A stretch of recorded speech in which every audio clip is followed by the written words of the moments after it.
Call the meeting order, 6:02, the Finance Committee meeting of, let's see, what's today, 9/13, 9/23.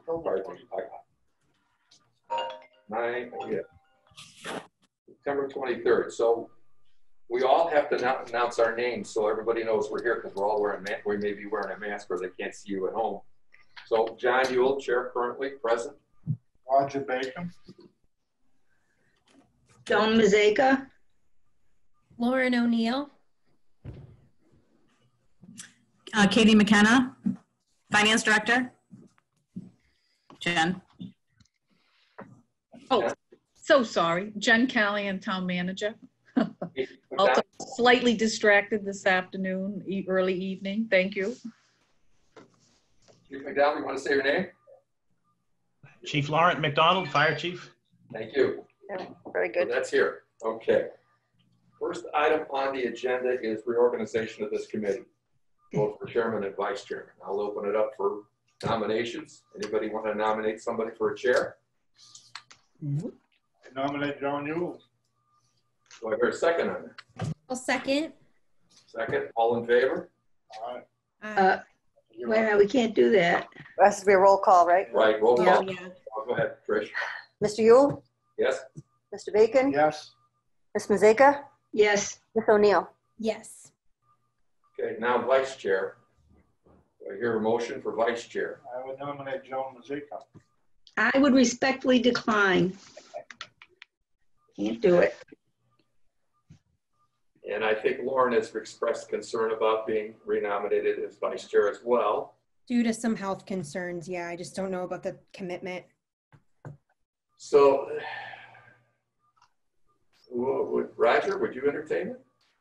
I would, well, yeah, I'm only, this is my last term. Okay. All right. On that basis. Okay, then I nominate Roger Bacon. Do I hear a second for Roger? I'll second. Lauren seconds it. All in favor? Aye. No, we got a roll call. Roll call, that's right. Well, thank you, Joe. Mr. Yule? Yes. Mr. Bacon? Yes. Ms. Mazeka? Yes. Ms. O'Neill? Yes. Okay, that being done. Now we have to approve the minutes of our last meeting, June 25th, 2020, prior to the town meeting. Any, Joan, Lauren, Roger, you see any changes that need to be made? We had time to look at it. If none, and everybody's fine with it, do I hear a motion to accept? I move they accept the minutes as printed. Second?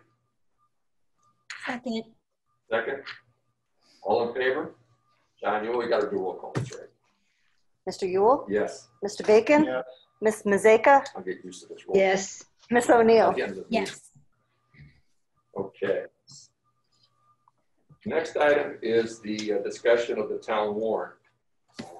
Everybody can have a copy of it, and I also see that we have a revised revenue budget for 2021 that Katie sent us this afternoon. And maybe we should tackle the budget before we see where the money is going to be allocated based on where it came from or where it's going. Okay, well, when will we hear from Fire Chief? Katie, you want to explain this town budget? No. Mr. Chairman, if I may, I'm sorry. I don't know which particular meeting notice you have, but there was an amended agenda where I think the fire chief was placed before the discussion of the warrant. Okay. Right. So I don't know if you had that version, so I just wanted to bring to your attention. Well, And, you know, I think he will be discussing something that is also contained within the warrant. So I think I'll entertain us, Chief McDonald, rather than hold you through the whole meeting. Would you like to entertain your discussion regarding, I think, a grant you received and some monies that have been freed up due to that grant? Yes. Yes, Mr. Chairman. Go ahead. Okay. I was going to share my screen. I have a PowerPoint presentation to show. It's not letting me share the screen. I'm disabled from screen sharing. it could be because you're not the host. I'm wondering if Trish. Trish can enable a screen sharing. Enable Chief McDonald's PowerPoint on his. Hi.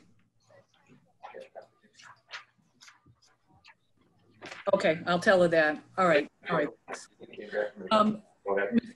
Mr. Chairman, I've been told that Trish on her end has to share screen for all participants, and that will allow him to do a screen share. How do I do that? So Oh, Trish, probably. at the bottom of the screen, you see the green logo with the green share screen. Yep, yep. Is there a little drop-up arrow next to it? Yep. And it should say allow participants to share.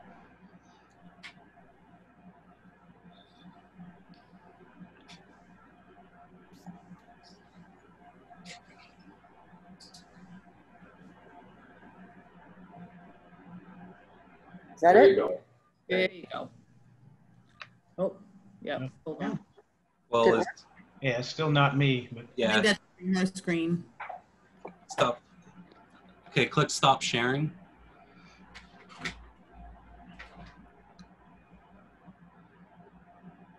Okay. So in the menu that pops up next to that green icon, Mm-hmm. it should say allow participants to share or something along that language. I could share my screen. It's showing that I'm allowed, so I don't know why some are and some aren't. This is Jen Warren Diamond. I just left town hall. I can turn around and pop back into the office to see if I can help. It says one participant can share at a time or multiple participants or advanced. Okay, I think you Hey, want, Chief, are you able to share it yet? Does it let you know? Mine would let No. me. no, it doesn't. It says host disabled participant screen sharing. That's weird. Okay, here's another trick. Under participants, Trish, Yep. when you go to Chief's name, you can make him a co-host and see if that works.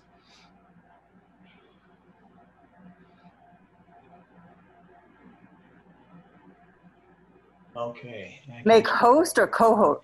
There is no co-host. It's just host.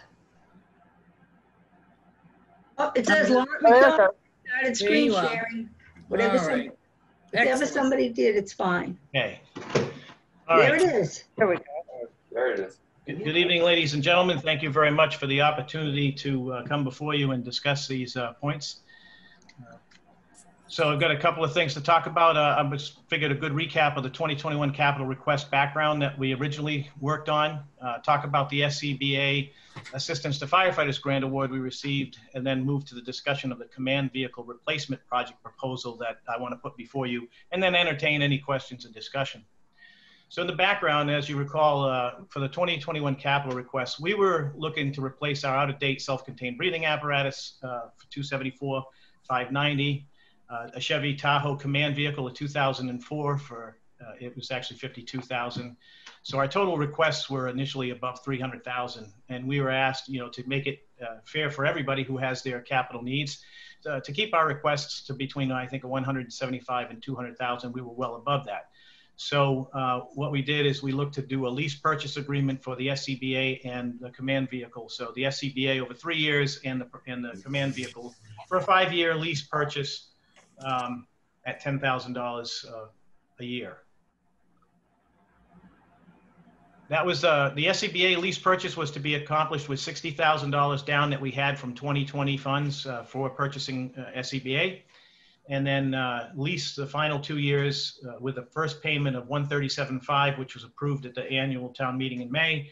And then the last and final payment in 2022 for $82,329.60 at an interest rate of 3.44%. That was a good option for us due to the circumstances and the amount of money available for capital. The plan was to replace the 2004 Tahoe, formerly P1, which was reused and repurposed for the deputy chief's vehicle when we added a deputy chief. And then buy the new vehicle for myself, and I would hand my 2008 Chevy Tahoe down to the deputy chief. We were going to replace the 2008 in fiscal years 22 or 23 because both vehicles were above their maximum service life of 10 years anyway. So again, lease purchase over 5 years at $10,000 per year. So the pros with the lease purchase method, it spread our payments out over multiple years, reducing the amount of money we needed for any one project at a time. And it provided us some flexibility to purchase the items because of the limited funding we had. As you could see, it was far more than what we had available to us. The cons with that is that successive years reduce funding for other capital needs, and it causes us a deferment in other capital replacement projects. So it has a knock-on effect. If we spread the SCBA out over 3 years and the car vehicle, the vehicle over 5, then something else is going to have to drop off in future capital replacement plans. So what's changed since then to ask for me to come before you to consider this? Well, we applied for and received a FEMA Assistance to Firefighters grant in the amount of $210,000 to purchase 30 SCBA of the 38 SCBA we need. I'll just give you a little bit of background on that. When FEMA looks at grants, they look at a number of things. And for some reason, they reduced our requirement based upon what they were looking at when they looked at our package. Even though we need 38 SCBA, they did not count some of the personnel that we have in the department in that number, so they reduced it to 30. But we really do need 38 for the number of positions we have on the apparatus and the number of authorized end strength we have for the fire department. So 200,000 of that 210,000 grant is the FEMA portion. We're responsible for the other portion, which is $10,000, which our $60,000 down payment we already made accounts for. That leaves a remaining balance of $214,590, which we were originally going to finance with the lease purchase. So 200,000. So what we're going to do now that we have the grant, we'll take the 200,000 from the FEMA portion, and then the $14,590 from the $137,500 approved at the May annual town meeting for that purpose. That leaves $122,910 left over from that capital for fiscal year 21, which we'd like to repurpose. Some of it,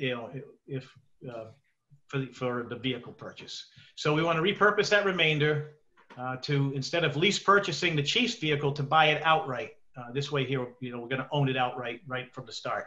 The total was $52,793. Now that's the vehicle and the command console that we put in the back, less radios, but we already bought the radios for the vehicle, so that's not included in this price. They're already bought and paid for and sitting on a shelf waiting to be installed.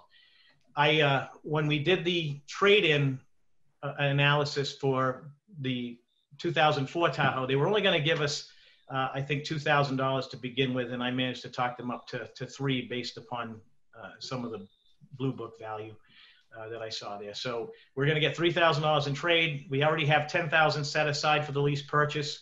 That leaves $49,793 to buy the vehicle outright from that leftover money. That would leave another balance of $73,117 from that lease purchase SCBA account that was approved. So what we'd like to further do is repurpose the remainder of that to go ahead and buy a second Chevy Tahoe command vehicle for the deputy chief. I spec that out. It's $43,231 because we only need to buy the vehicle. We're anticipating getting $1,000 trade-in on our 2008 Tahoe. That's usually the baseline they give. It doesn't, probably not going to get more than that, and I'll get into details why. And then we also have a Toyota minivan that we picked up, and I'm trying to reduce our vehicle footprint. This vehicle is becoming a maintenance nightmare. It was already pretty used by the school department when we got it. We've been using it to send people back and forth to the fire academy. So we'll get, we're anticipating $1,000 trade-in for that Toyota minivan. I will take the command console that's in my 2008 Tahoe and repurpose that for the deputy Tahoe. That would be at $11,572 cost that we'll save by doing that. And for the radios in the deputy's car, we just got notified of the funding of notice for the MEMA Emergency Management Program grant. It's about $3,500, which is what it costs for the radios. So we're going to use that grant. And that's pretty much a grant that, as long as you put in for it and it's on the CASL or on the notice of funding, which radios are, you pretty much get it as long as you meet the timeline. So we would need another $41,231 to buy that purchase. That would leave $31,886 from the SCBA lease purchase money for the town manager to use elsewhere, because that would take care of all of our capital needs. So the rationale for this is that 2 command vehicles are needed for the chief officers in the department. There's the chief and deputy chief, and that's so that one of us are able to respond to an incident, or if we have multiple incidents, we can respond, or on very large incidents, we would use both vehicles together as a command post, one for accountability and one for the incident command. This is a recommendation of the near-miss study report that was conducted by MRI from the fire on Main Street a few years ago. Both vehicles are beyond their useful lifespan for emergency response vehicles. The max is 10 years typically. There's NFPA standards. There's also a law enforcement standard that applies to emergency response vehicles. And DOT one that I don't know the number of, but I just know that there is some background there on that. But doing this will allow us to purchase basically with the grant for the SCBA, and now being able to repurpose this money, we'll be able to get our two major capital purchases that we had projected for this year bought outright and take care of the other one, because that was on the replacement schedule for either 21 or 22, I'm sorry, 22 or 23 to replace that other command vehicle anyway. And now we'll own them outright. We won't need to spread them out over multiple years, and we won't have any knock-on effect in possibly knocking other capital needs off of the schedule. Now, the way this came about is when I anticipated handing my vehicle off to the deputy, in preparation for that, I had the vehicle sent for a safety evaluation at O'Malley's. So they did their evaluation, and it revealed that there's multiple safety issues, and they feel it most likely will not pass its next annual safety inspection anyway. The cost that they estimated to repair what they observed, and I was there when they walked through the vehicle, is about $20,000 plus in the repairs that have to be done. So here's an example of some of those repairs. Rotted frame cross members with holes, the rotted sway bar mount on the frame. And that is so rotted, because another reason we wanted to have it evaluated is as I'm driving the vehicle, I can hear something pounding underneath the vehicle, and it turns out it's the sway bar mount. The frame is crusty, has multiple spots that are already showing holes in it.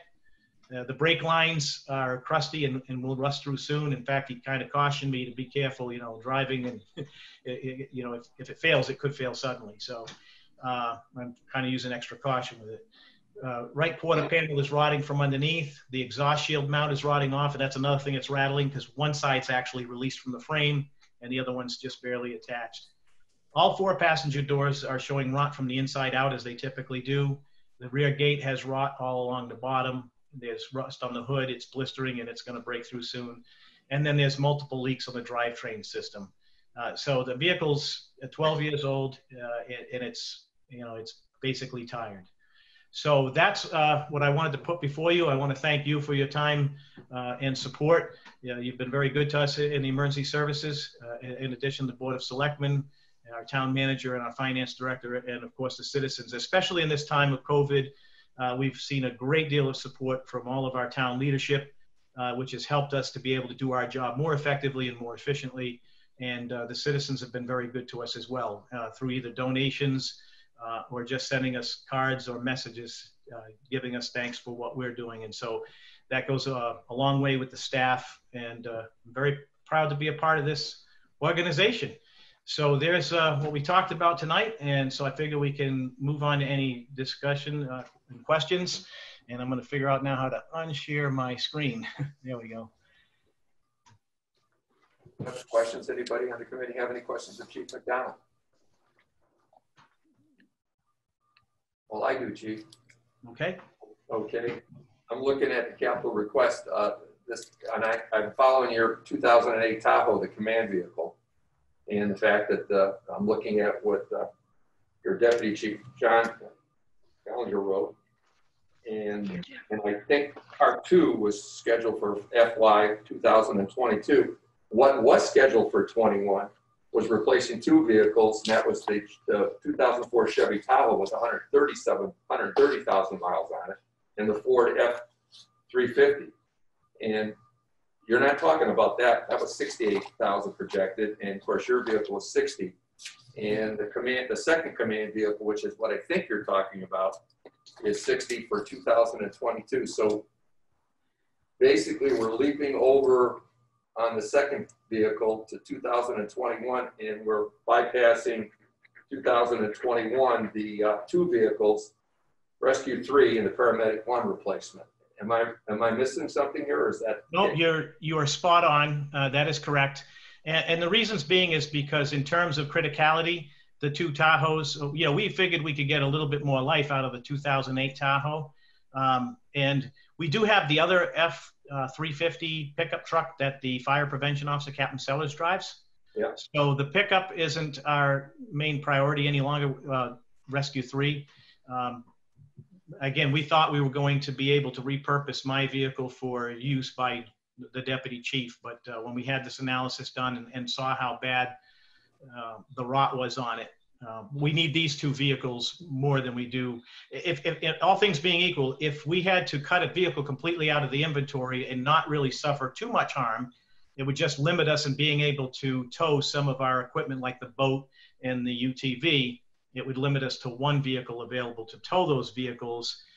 We could do away with Rescue 3. I mean, not saying we don't need it, because we do have other things that we do with it in terms of plowing snow. But in terms of emergency criticality, responding to emergency scenes, these two vehicles respond to all calls, either with myself and the deputy responding together, or if we have to answer multiple calls. So that is the reason we would reprioritize it in this manner. Well, the only reason I'm pointing it out is it says here that the new vehicle will function as a Class 5 ambulance for Paramedic 1, which would be an additional to towing trailers, plowing, and everything. So it would be, and I know that our calls are 3 to 1 as far as ambulance calls versus fire calls. So this would be like an added value, and it's slated for 2021.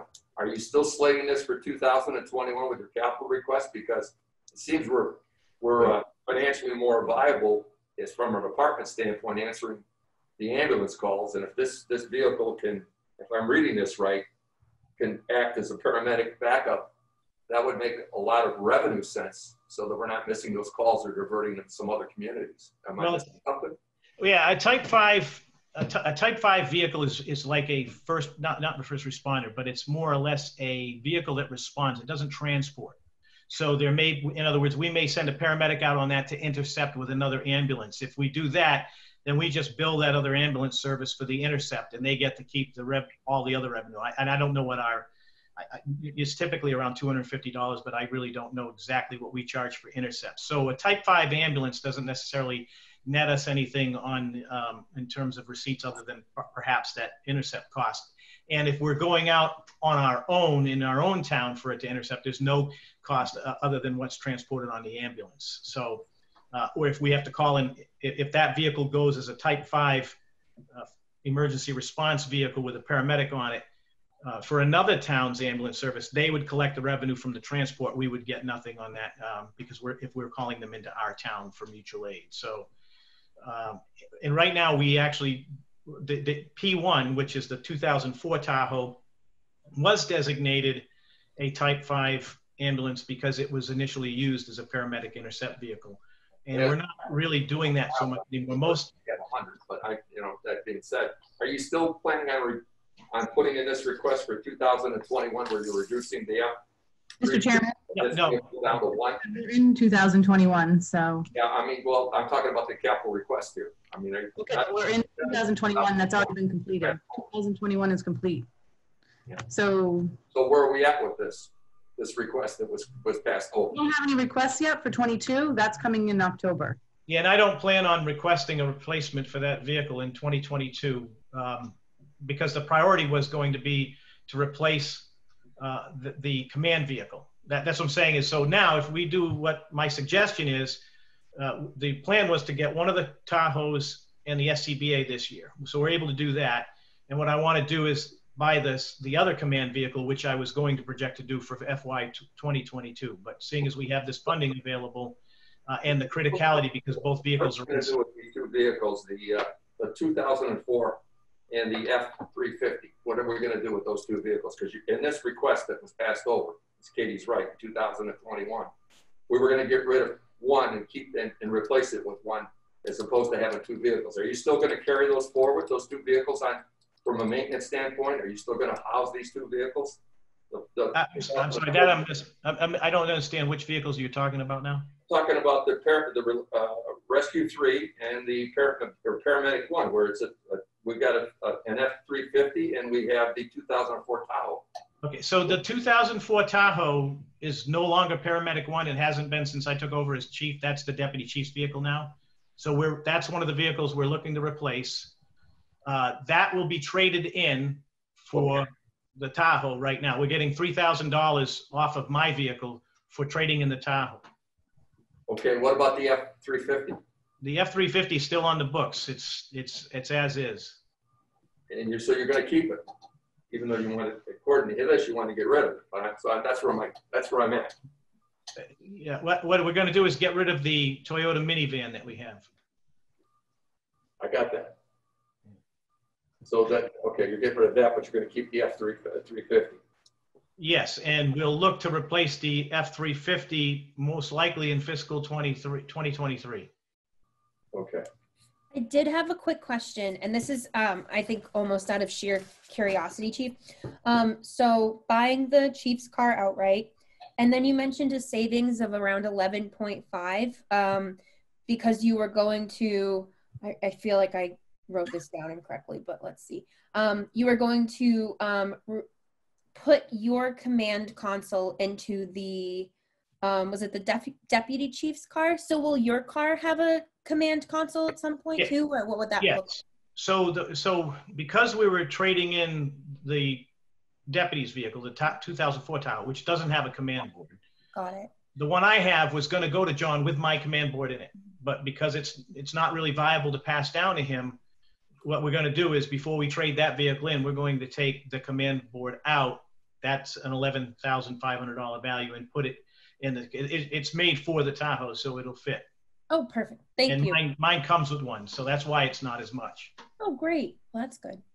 Well, Thank you. Where I get confused, and when Chief Ballinger, Deputy Chief Ballinger wrote this up, he said that the vehicle did not have Bluetooth. The present vehicle, the 2008, does not have Bluetooth, blah, blah, blah. And that's why you're not passing it down to him. You're buying a new vehicle. Am I right? That doesn't have Bluetooth, doesn't have hands-free cellular, doesn't have navigation, doesn't have mobile data capability.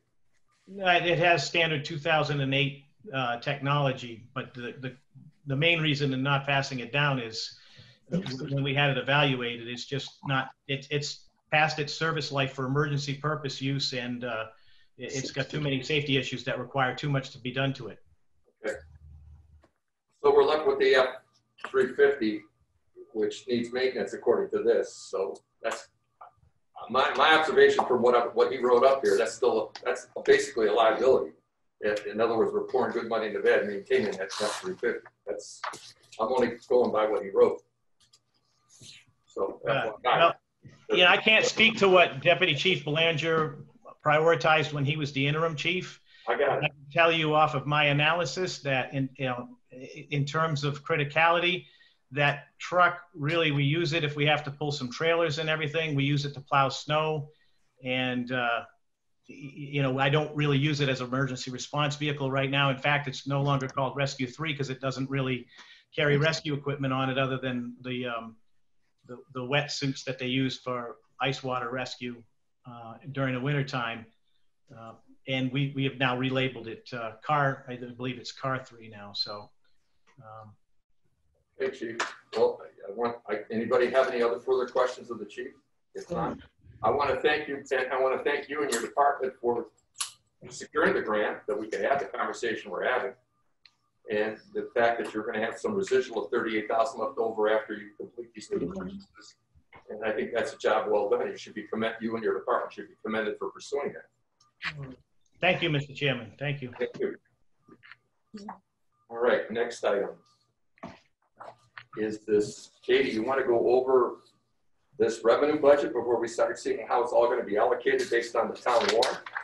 No, I think we should go through the warrant, and the revenue budget is more just an FYI to see, so you can see what has changed. Well, FYI to the committee, I got this at 2 o'clock today. Well, that's when I did it. We got $1,100,000 here to talk about. The school's going to net out to basically what they got and what they didn't get, about $723,000.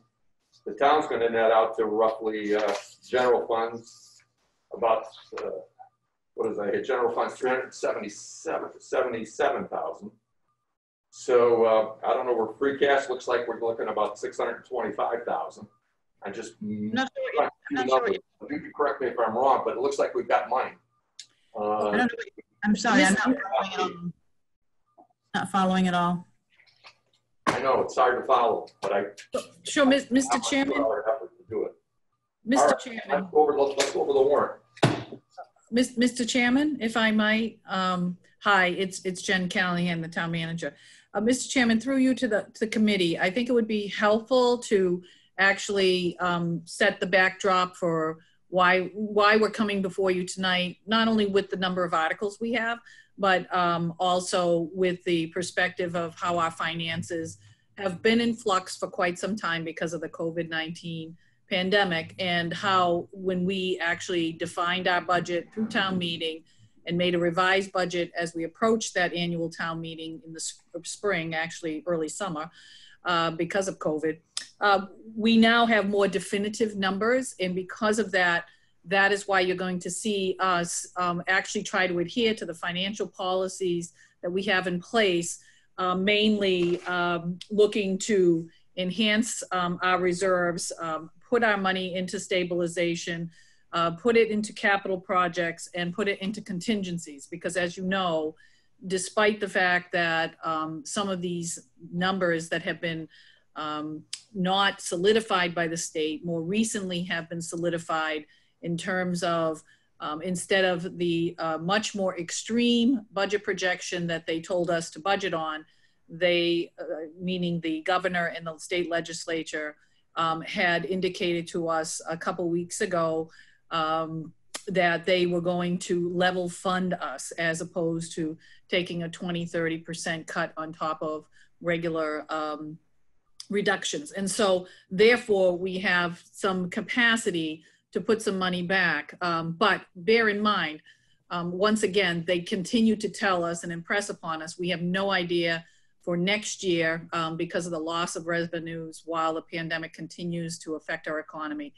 And they're encouraging us through next fiscal year 22 and fiscal year 23, that we need to get really prepared for that. So you're gonna see a trend here that we made some pretty severe reductions. I know I did and presented to this committee, and it was quite difficult to remove both staff and certain services that were not being accessed like they used to be from the public, and in preparation for being able to withstand a multi-year projection of not having enough revenue in the future. So having said that, tonight you're going to see articles that try to put money more into our reserves because we have that capacity now that we have the state figures. And so we can go back and selectively put in very conservative ways money where we may have made reductions that actually are definitely being very difficult and challenging to try to do the work and deliver the programs or services that we need to do. But that pales in comparison to the amount of money we're going to put into reserves. So I just want to put that as a backdrop to the committee, because I think that's going to be important as we take each article. And I think that will be important from the standpoint of judging why we're doing it and where we're hoping to continue to be very conservative, and at the same time, you know, recognizing that there may be places because of the pandemic that we have to actually put some more money back in. Example, town clerk services is the whole notion of what has happened since we last met, person to person, Zoom to Zoom in the last town meeting. The whole notions of what's happening with elections has really increased our costs and our demand for having actual manpower to actually execute whole mail-in voter registration. Early voting has been extended. There's so many things that are actually were not put into the budget or even anticipated at the time that we had made the reductions. So those are going to be things I can speak to, but I think in general, I wanted you to know that's the way that both Katie and I have approached this in trying to meet the normal financial policy recommendations that we have, and then at the same time be able to, you know, selectively and conservatively put money back in areas that we know we're going to need, both in the municipal side and the school side, and in capital. Okay. Right. So if I could for a moment, because I think I understand what John was trying to say now. He's looking at the revenue budget, and Okay. you have to look at fiscal 21 as two pieces. And we appropriated money on June 25th for the budget. And now we're going to the special town meeting on October 7th rather. And we're going to appropriate more, but it's all taxation. So what we're looking at right now is taxation. You mentioned free cash. Free cash is not on the table for this meeting, but you're looking down the column at what we did on June 25th. And yes, we use free cash for stabilization. However, right now we're going to use taxation because, well, it's not necessarily taxation. It's raise and appropriate, which is made up of taxation as well as Chapter 90 and local receipts. So you've got the revenue budget in front of you. You see the tax levy, you see your state receipts, and you see the local receipts, and that's what makes up what we're going to appropriate and what we already have appropriated. So we're just adding to what we've already done, and that's because the state came in and they level funded us. We did not think they would do that, but we don't expect this to continue. We expect that 22 and 23 are going to be much more bleak. And so therefore we can't take this money that they're giving us at level funding and just throw it into the budget, because then that wouldn't be sustainable in the following years. So we're going to the reserves for the most part, reserves and one-time money. And that's what we're going to see in the warrant. So that's why the revenue budget is really just for your information. It's kind of showing you where we were in June and where we are now in October, and what the differences are highlighted. And that's what you're going to see in the warrant. Well, okay, to your point, Kate, just take the cherry sheets, take Chapter 70. Sure. If we had budgeted for the school, Chapter 78 was $10,038,849. Now that's up by $528,000. Yep, right. Tuition reimbursement, the next line, is up by $40,000. The unrestricted lottery funds for the town is up by $436,000. You got it. Offset is down by $82,000. Yep. And the other offset to AIDS is up. Other offset state aid is up by $54,000. Yeah, it's about $1 million there, just under $1 million. Just on those lines that I just said now, the school nets out to $568,254 to better from where we were. And the general fund, that's up to $377,024 to the better. So there's a total of $945 before we get into offsets on expenses. Okay. It all nets out when you look at it. Everybody's to the better by $1.1 million. Just looking at where we were. That's the point I was trying to make before we get into where this money's going. So but you can't look at it as in town and school right now, because we can't expect this money to be there next year. So that's why we're not just throwing it into the budget and saying, here's for the town and here's for the school. We need to put it into one-time expenses and reserves. Yeah, well, I don't know what the school's going to need versus what the town's going to need, but it's $1.1 million. But that's where the money, that's how it's laid out line by line. Right. I have a question. Katie, if you're saying most of this is coming from taxation, is this going to increase the tax rate, or has the tax rate for 21 been set? The tax rate has not been set. Okay.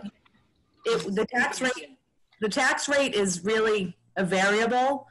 It's a variable of your values and what we raise. So your tax rate can go down and your value goes up, and you can still have a higher tax bill. So the tax rate has not been set yet, and this will go towards taxation. It will go towards your tax bill, but I can't say how that's going to affect you, except that overall we increase by 2.5% a year. That's the proposition 2.5.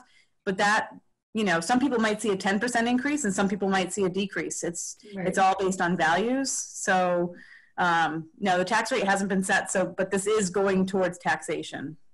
Okay, but how do I want to say this? Will the townspeople, homeowners, see and when they come into town meeting, and every time we stand up and read an article and we say raised by taxation, right? What impact will that have on the voters? Because they're thinking, okay, every time you say raised by taxation, they're thinking dollar signs going up, up, up on their bill. It's hard to say. Again, what I said, we'll go up 2.5% overall, but one person might get a 10% increase and another person might get a 10% decrease. It's all based on values, so we can't say how that's going to affect each individual, except that overall, it'll be a 2.5% increase. So it won't exceed the Prop 2.5, the 2.5%. No, right. Okay. Prop 2.5, but individually, you But might you're get. right. I understand. I mean, if you put an addition on your house, your taxes are going to go up a lot more than somebody who takes a room off of it. If you do nothing and they happen to be selling capes like crazy and they're selling at crazy values, your value will go up. And actually it's a year prior. So if a year ago capes were selling at $300,000 and yours was valued at $250,000, you could go up by $50,000 in your value, and that might be more than 10. It might even be more than 10%. It's definitely more than 2.5%. Yeah. And it's not one of those things we can. It's based on value. Okay. Thank you. Sure. Madam Vice Chair, if I can also add that we're still talking within the same fiscal year, not next year. We're talking about where we are for trying to close out this year. And what I think Katie and I are trying to emphasize is that even though those words say raise from taxation, that's already been set there. We actually pulled this out in estimation that we are going to be facing very, very difficult times. And so what we and not knowing what the state budget figures were going to be. So that money is there. There's no increase coming to the taxpayer right now for what we may be doing within these articles. Okay. I think if that's an educational point that you think we need to sort of clarify, I will most definitely make sure that people understand that. You know, this is not something that we're asking for in addition. This is something that is already could have been allocated to the whole operating budget. We took it out of that operating budget because we were instructed and advised more than instructed by the Department of Revenue, by the legislature, that we should be taking out that much, actually even more than what we did. And Katie and I did that. And now we know we have that capacity that already exists. It existed back in the spring. But what we're saying now is, knowing where the state came in, we have this, you know, excess capacity, and we want to put it in one-time revenue, because just putting it back into the budget just means that everyone's relying on that again. And then next year and the year after, oh, it will be worse. We're going to be faced with the same thing. So we have to actually try to adjust, and we have many of our buildings that are still not open to full capacity. And so it makes no sense to just throw it back into the system and then have to take it out because we're not going to have the same figures next year. So, you know, this is a way of still preparing for the future by putting as much money as possible into the reserves that we had. If the state had come back with worse figures, we would be coming back to you with less money on the table, but we just so happen to have that extra capacity. I hope I'm speaking okay, Finance Director McKenna, because, but I think to your point, Joan, it is important for us to emphasize to the public that, you know, this is something, this is good for us in the sense that we took a very conservative approach, and we're going to continue to do that because we know the writing on the wall is at some point going to continue to eat at whatever capacity that we have put together to try to weather the worst of the years, which are... Right, so that more or less our plan of attack is that we are saving for the rainy day that we know is coming. Yes. And that's, I guess that's the, that's what I just know from town meeting experience, that as soon as the word taxation crops up 2 or 3 times, we do have individuals that immediately begin to question it.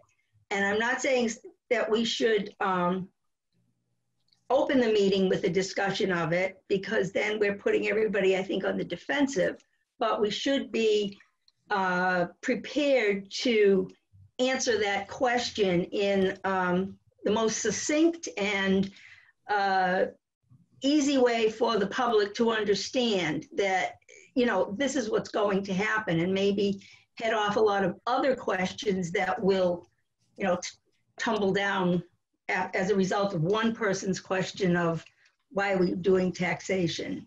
No, and I think that's a great idea, even starting off like town meeting, just with a little, so you're going to hear taxation a lot, and this is kind of what it's going to look like.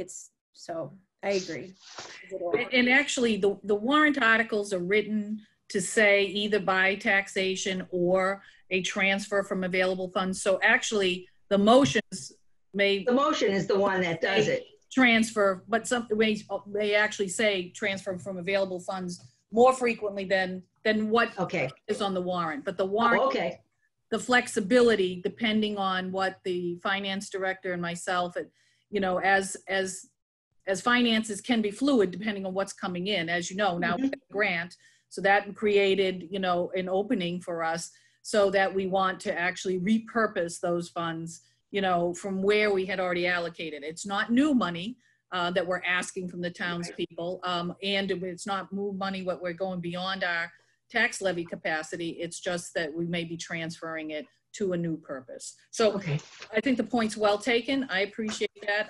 Trust me. That's not changed from. Polish my verbiage, and hopefully we'll continue to do as well as we have in the previous town meetings when we work together as a team. I appreciate that.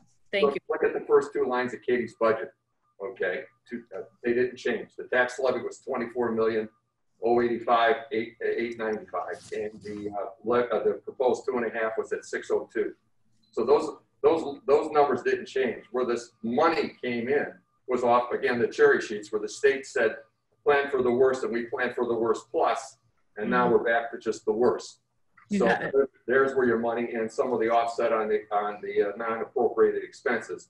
That's how the $1,100,000 came in that we're talking about here. It didn't come in on changing the levy that we had proposed at the June 25th meeting, or the 2%. Those first two lines, you'll see they're the same. They're unchanged.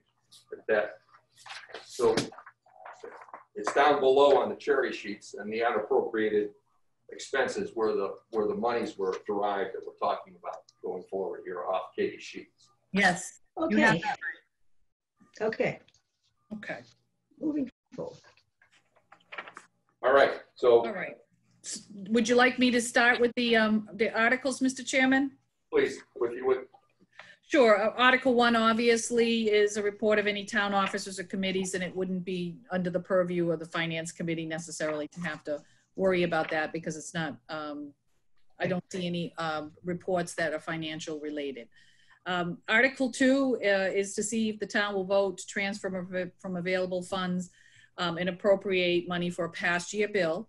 And we do have one from the Department of Public Works for the amount of $1,599, and it has to do with supplies. It came in after our deadline submitting encumbrances for the fiscal year. That can happen from time to time when the billing doesn't catch up with us. Article 3,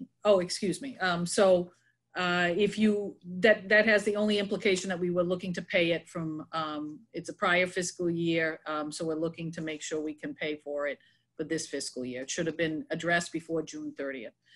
If the committee would like to take each article to vote to approve, I think that might be good for you.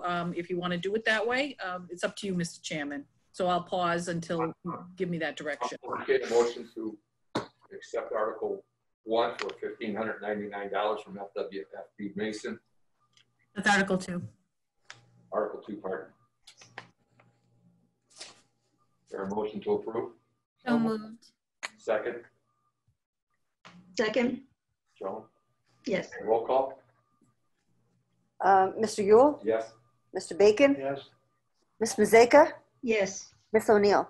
Yes. Okay, Article 3. Yes, the next article is related to the Department of Public Works. As you know, in the spring, we had appropriated money in our capital program to the tune of about $150,000 to replace some of the DPW fleet, either to replace, repair, or lease a purchase. Our DPW director, along with the other branches under DPW, would need to create more specificity. The finance companies that relate to the lease to purchase require specific warrant language and a 2/3 vote at a town meeting for a lease purchase. And so the potential equipment that we would be actually looking for the townspeople to just codify, so this is not new money, but it's to acknowledge where the money's going so that the finance companies know that the townspeople have indeed entered into a purchase, lease to purchase agreement. The potential equipment that we're talking about is a combination dump truck spreader 10-wheel that can hold up to 78,000 pounds. The second item is a combination dump truck spreader 6-wheel with 46,000 pounds capacity. An aerial forest truck, a 1-ton pickup truck with a dump body, and a commercial van. Those are the potential equipment, and the motion will have each one of those, and the it will enumerate the lease years related to that. But again, this is a housekeeping article in which we're housekeeping and presenting that we are going to enter into this for these particular vehicles based on the money that we've already appropriated on June 25th to the tune of $150,000. So, town manager, I know Sean's not available, but again, I went back to what wasn't approved and the $150,000 we had given them to go ahead and make do. And at the time, we were talking about the 10-wheeler, the dumpster spreader that you alluded to was a $300,000 vehicle, number 34. The other two vehicles were number 31 and 60 for $50,000 each. And then the next one was a rebuild for $150,000, a vehicle 33. Are those the same vehicles we're talking about, or is that something different? The potential equipment that I put before you tonight is what I've recently asked the DPW director for, the vehicles that they would like to have entertained at the fall town meeting. And I'm sorry, I was trying to follow what you were referencing, but that's what I have asked. I asked the DPW director to specify that because it needs to be specified. And again, I think the specificity and the type of vehicles that he might have been expressing in the spring may have changed slightly depending on what the lease to purchase costs are. And so he may, and also what the departmental needs are at the time. So I think the ones that I expressed, the 10-wheel dump truck, the 6-wheel dump truck, the aerial forestry truck, and 1-ton pickup truck with the dump body and the commercial van, those are the ones, that I believe you may see either in their entirety or you'll see a combination of several of them in the motion. Vehicle 49 is the aerial truck. The free truck is the 250 was the other one, the aerial truck. So, because there are two trucks on the 6-wheeler, there were trying to think, 31 and 60 were for 100,000. Then the 33 was the 150. The aerial truck is 250. Now, what's going to come up, I can tell you right now, and I can ask the question here, or I can ask the question at town meeting, is what's the lease terms?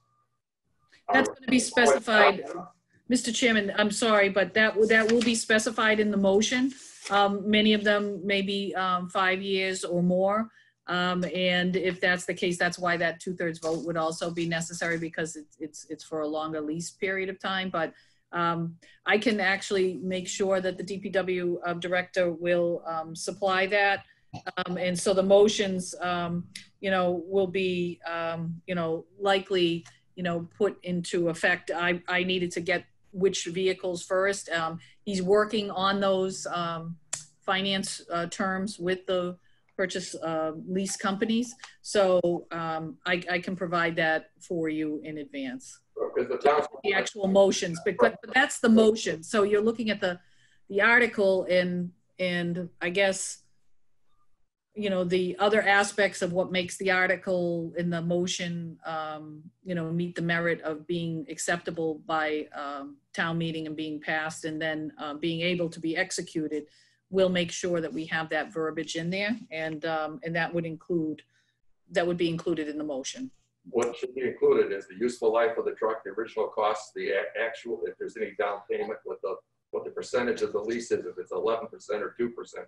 That's all going to play into if we're buying a 10-year lease on a 20-year a useful life vehicle and what the actual cost is, if it's a lease purchase or if there's a buyout, what the residual value is.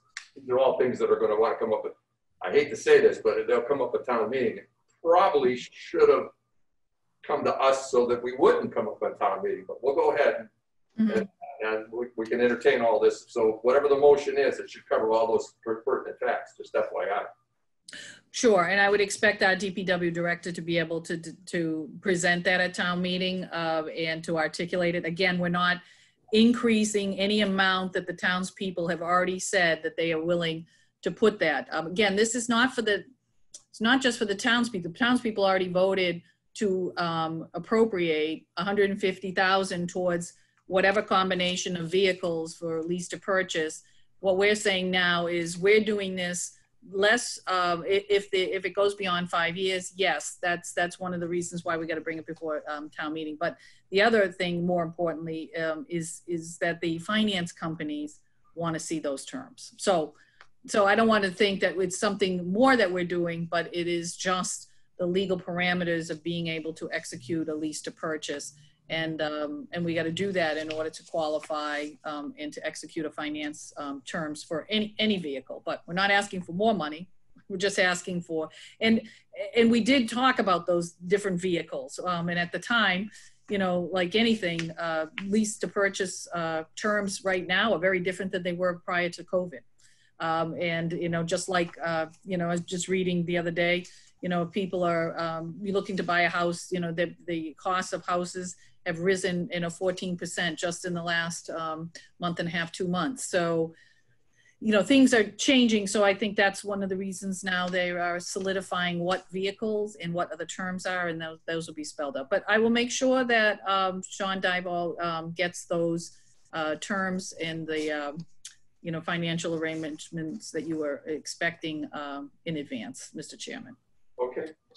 All right. Any questions from the rest of the committee on this article? If not, do I hear a motion to approve? Mr. Chairman, it should probably be a motion to recommend, because that's what the Finance Committee's position is going to be. Do I hear a motion to recommend? Pardon. You're right, Kate. Move to recommend. Second? Second. Joan, seconds. Roll call? Mr. Yule? Yes. Mr. Bacon? Yes.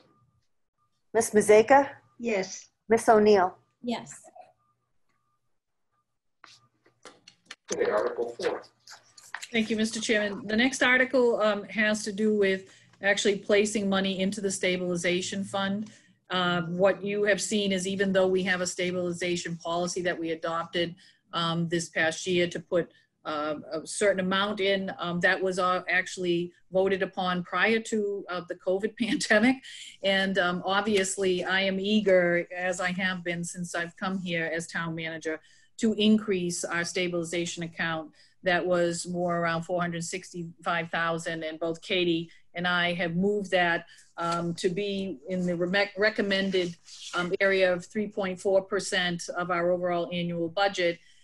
Even with the appropriation that we made at town meeting, the fact that we have this one-time money, I would like to put more money into our stabilization account, which will bump us up even higher into the recommended 5 to 7% category, which is where we really should be.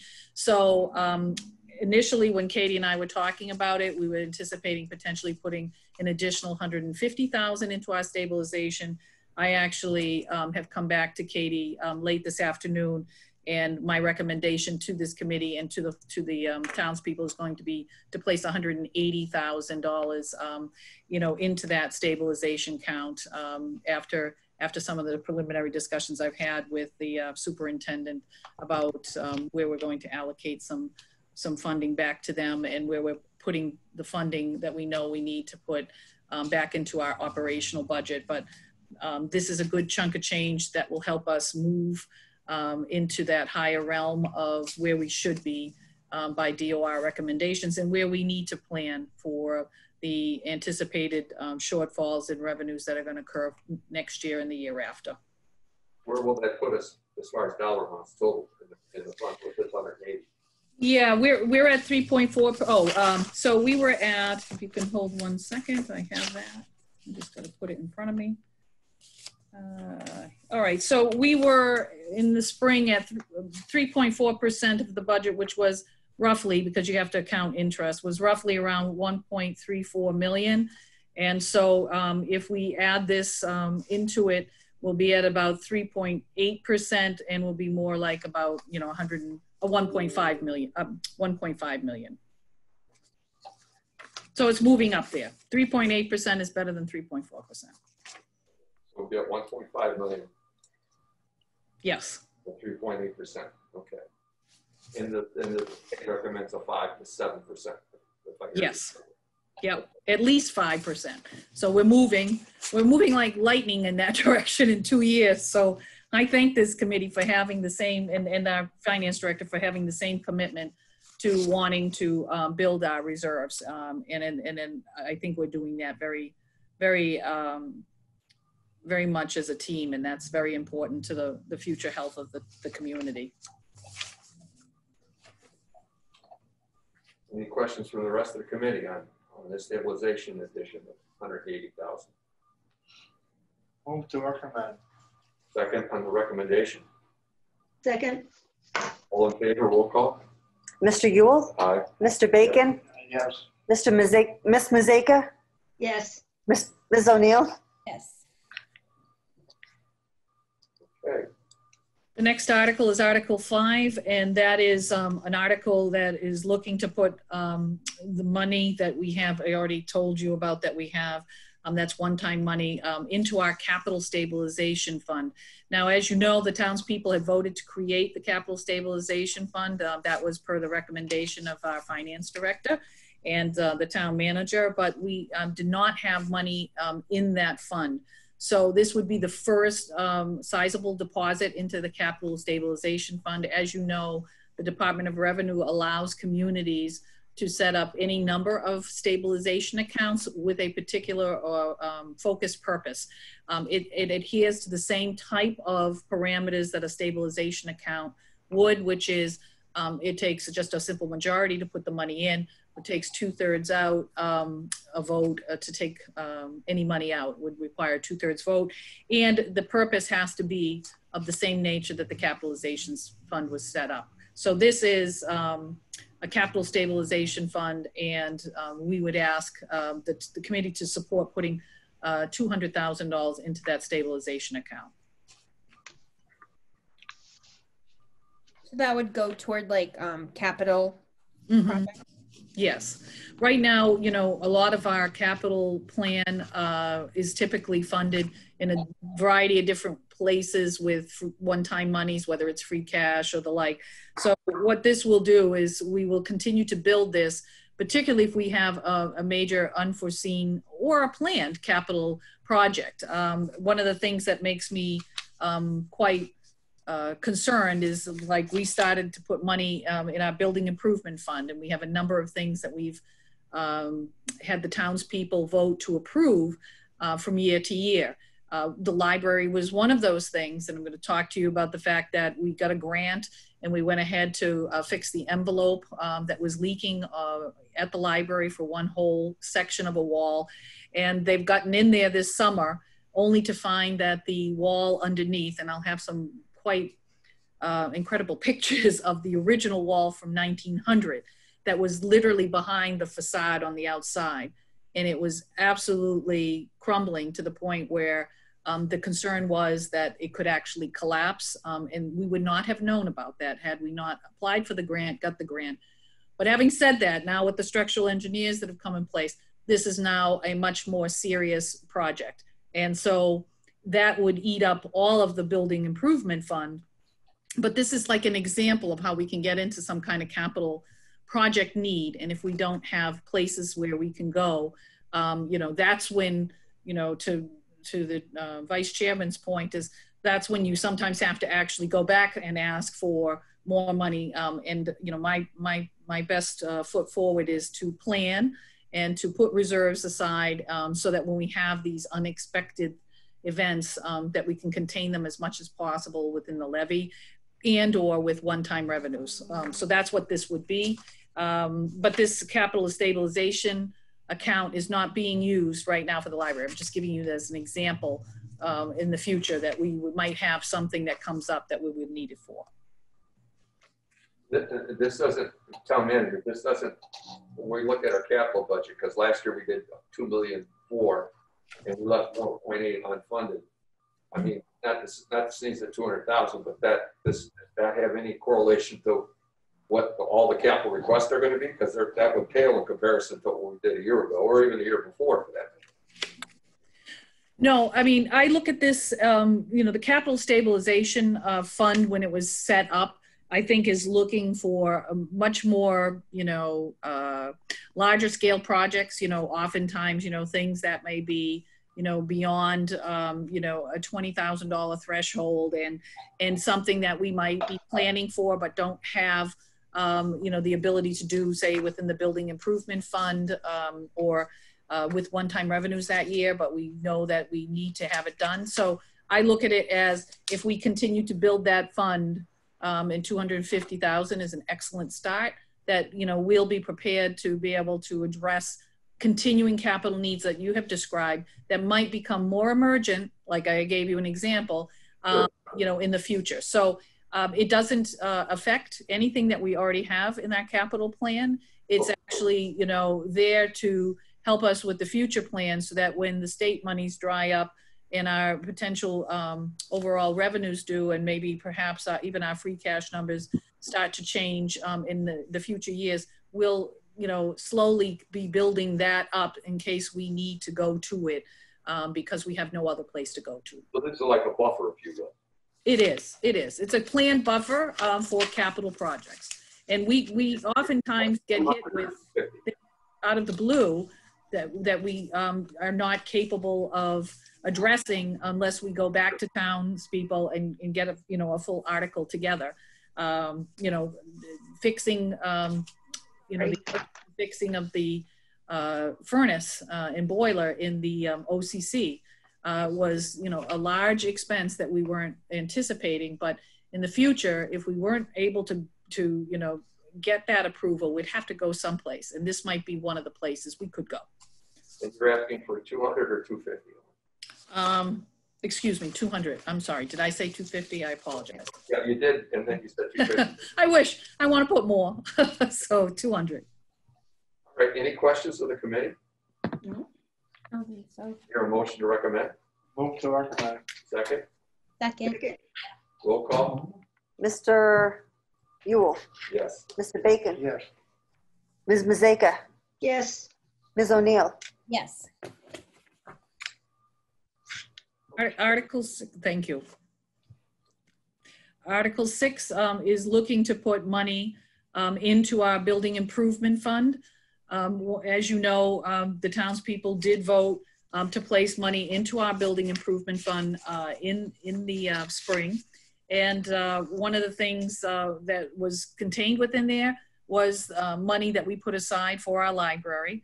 And now we're finding out that this library might, in terms of being able to fix it, may be somewhere in the realm of about $200,000. So even if we had placed, you know, money into that building improvement fund, and we had placed $365,000 at spring meeting, if all of a sudden the library, which was not going to be considered that expensive, has now become expensive, that $365,000 now, $200,000 is going to the library. So all the capital projects that came before you, that both the finance director and I had gone through with you, from, you know, looking at security systems for the Oxford Community Center and the DPW, grease traps and air conditioning units to make the high school and the middle school more efficient, exterior doors for electronic access, refinishing the gymnasium floor. All those now might not get actually done because of this. So I'm asking for the townspeople to help put more money into the building improvement fund so that we can honor some of those capital requests that the chairman so eloquently alluded to, that we have more money in request being asked for capital than we have, you know, the ability to finance. And so this would be a request of putting, I believe, $275,000 to the building improvement fund. So that's in addition to the 365, and then of course, like you alluded to, the library is going to take 200 out, so it's 275 going in and 200 coming out. So Yes. 75 to the 365, foregoing any other library or other issues with somebody else at this moment. Correct. And again, it's one-time money, so it makes sense to put it towards those things so we don't get behind in our capital program, which of course, you know, we did our 5-year with the extrapolation out. And so this would be helpful to keep us on target time-wise, not to lose ground. And it would allow us to honor sort of the requests that came in and that we purposely put forward to the townspeople in this committee to adopt. Okay. Any questions of the committee on this article? No. If not, do I hear a motion to recommend? Move to recommend. There a second. Second. Roll call. Mr. Yule? Aye. Mr. Yes. Bacon? Yes. Ms. Mazeka? Yes. Ms. O'Neill? Yes. Okay. Thank you. The next article is Article 7, to see if the town will vote to raise, not to raise, but I won't even say that. This is actually to fund the expenses related to public access programs and services. As you know, we had to, by the Department of Revenue, switch the way that we were actually dealing financially with our former Oxford cable provider. Which has since that point in time dissolved as a corporation, and now we have taken in-house cable services. But the capital equipment that was associated with that nonprofit that has now since dissolved, a lot of the actual equipment for PEG was not either viable for us to continue to expand, or was outdated, or requires more money to be able to start up so that we can have our full scope of public access programming. And so, as you know, we put some money in that we anticipated would be required for, hiring people to do this. And we've hired our first town media production coordinator, and that is, he's online here right now, recording us. I was going to say, and so we found that we have a deficit since we're waiting for the money from Charter to replenish. We need to make sure that we still have the ability to move this forward. And so this is, in a way that we can keep the public access programming moving forward. So if Tim has, Tim who's online, Tim Labonte is our media production coordinator. He's been filming you for a number of months as well. And he would be able to answer what it is. It has to do with the playback systems and the remote players. But if you guys have any questions of that, he would be able to answer that. But we're asking for an amount of $75,000 to be put in place. And this is equipment that lasts decades, so as far as I know. But please feel free to ask any questions. I have a couple. Like, what are we anticipating to receive from Charter? I mean, on an annual basis, say. Sure. So on an annual basis, the last fiscal year was upwards of $172,000. And so, as you know, we've appropriated some money, out of the current fiscal year. Because we don't have that reserve, because the way that the situation used to take place, this is before I came in, and this is the way it was being done, was that all of that money was going to the nonprofit corporation. And so the town didn't really, for the most part, retain any of that. They may have retained a little bit for capital, but remember the finance director swept all of that into the general fund per the recommendation, and actually the requirement of the Department of Revenue, I should say. And so we did need to take some money from our regular budget as we set up our independent account for public access programming. The funding in the future will be backfilled, obviously, by the revenue that comes in from Charter. So we get payments on a quarterly basis. The problem is that those payments were already being used by the former corporate entity, not by the town.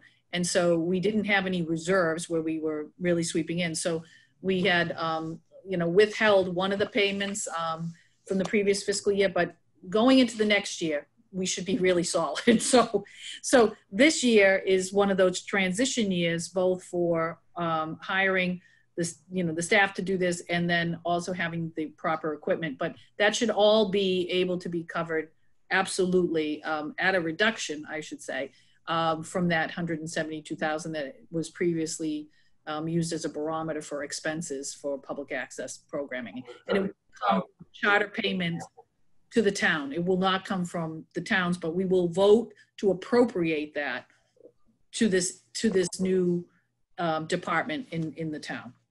But we won't need the whole 172, is what you're saying, going forward after we get over. Yeah. So we may take that and put that into reserves going forward as well, whatever we have left over. So that will be something that we can do. We just didn't have it as we were addressing the issue with the Department of Revenue at the time that we made these changes in the spring. Now, not being on charter as a resident, are we on charter still as well as on YouTube? Yes. Yep. We have two options now. So now we're at the four. We only had the one option with charter. Exactly. I couldn't see the meetings because I wasn't on charter, but now. Right. I wasn't on charter. Exactly. I think, we went through a transition. The corporate entity that has since dissolved, that, had done business with the town of Oxford in the past, that now has all been transitioned over to the town of Oxford. And so in order for us to really do everything that we need to do to make this fully, the full transition, we have asked the media production assistant to put in the request of what do we need to actually make this a successful operation internally. And so he's come with the scope of the things that he needs. I don't know, Tim, are you on? Can you speak to this if you would like to? Yeah, sure. Oh boy, sorry. No, so the playback system that was left over, the basis of it is from 2005, and the quality really isn't that great. So to purchase a new playback system, that's already 30 grand, including installation. And that is good for 8 to 10 years. So really this money, and then we also need high definition cameras, we need a high definition switcher just to get up to 2020, 2021. So it's really just this one-time purchase that's gonna satisfy for the next few years.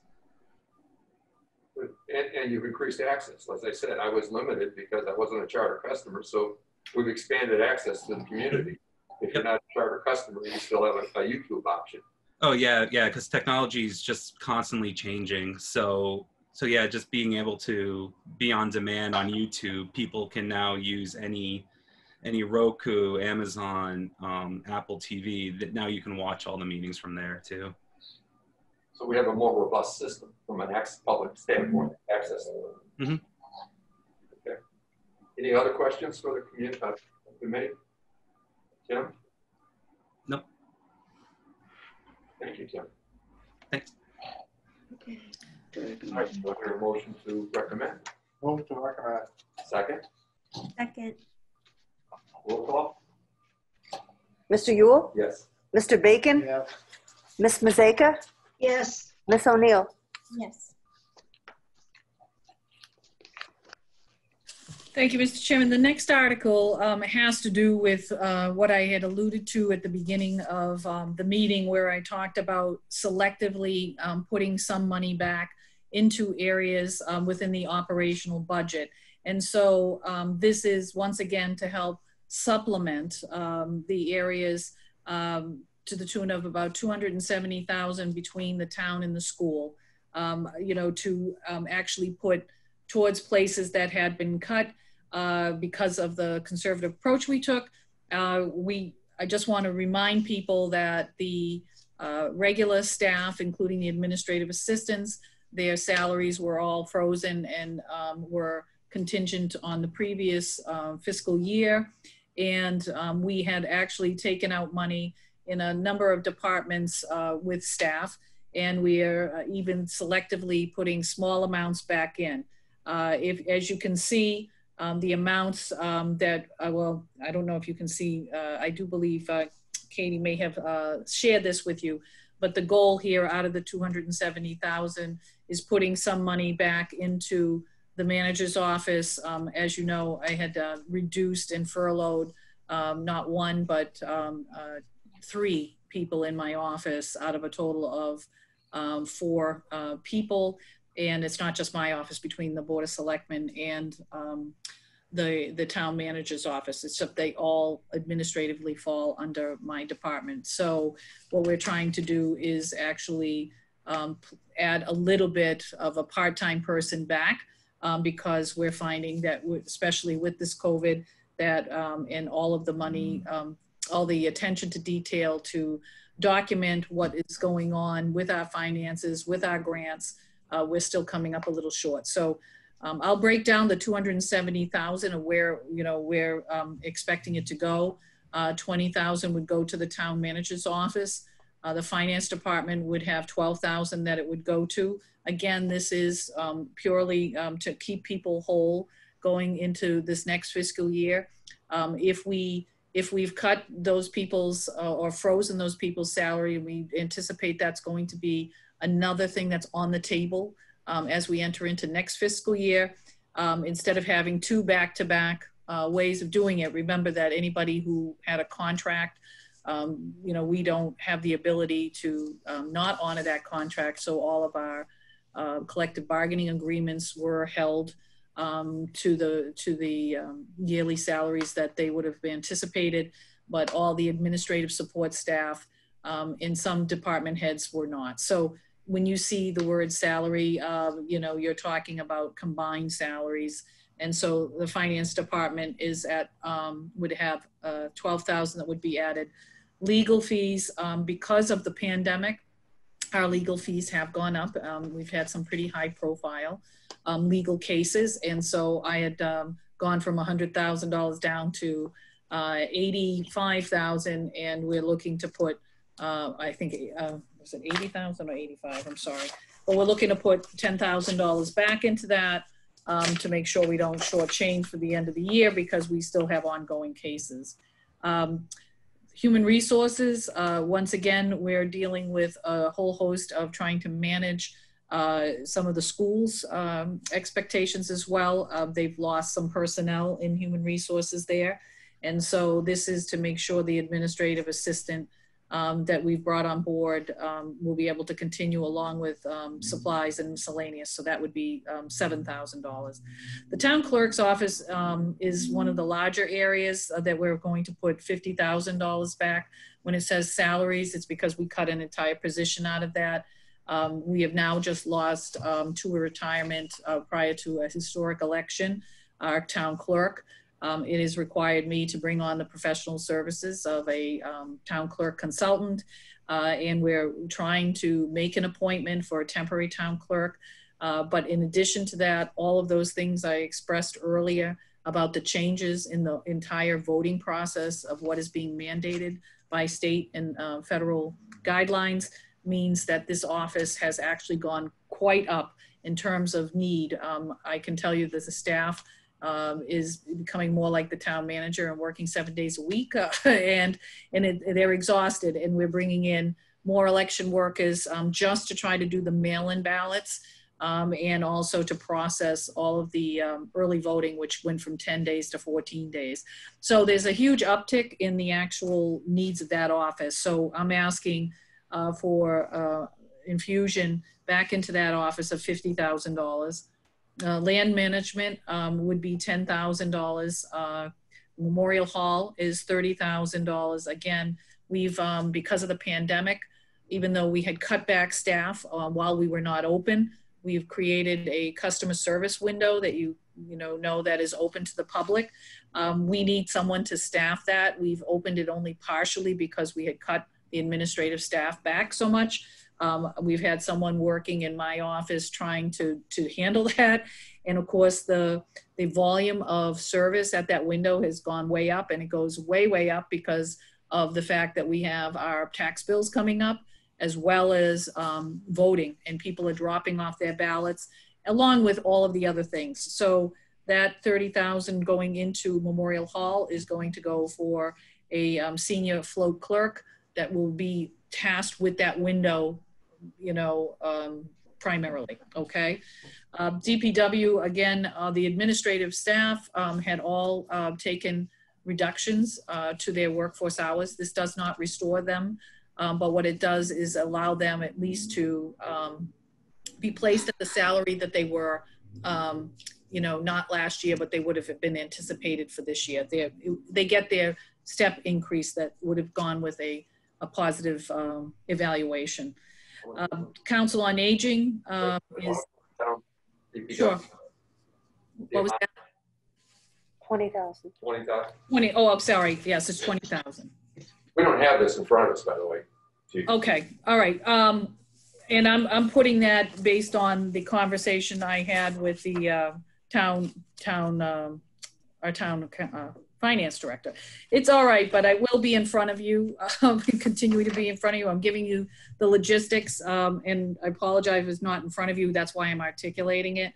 I thought it would have been shared in advance, but that's all right. You know, what I was going to say is that's primarily where we're trying to make that buffer take place. The Council on Aging, we're looking to put $6,000 in. We have brought on our first culinary supervisor, which was part of our overall budget strategic objective. That person has just started employment with us, but is going to work on the senior nutrition and meals that we've been doing roadside to go, which have been successful. We hope to offer more diversity. And as we bring the seniors slowly back in to limited programming, we expect that our nutritional needs and costs will go up. So that is what that is primarily going to, supplies and miscellaneous, but it's going to be for meals mostly.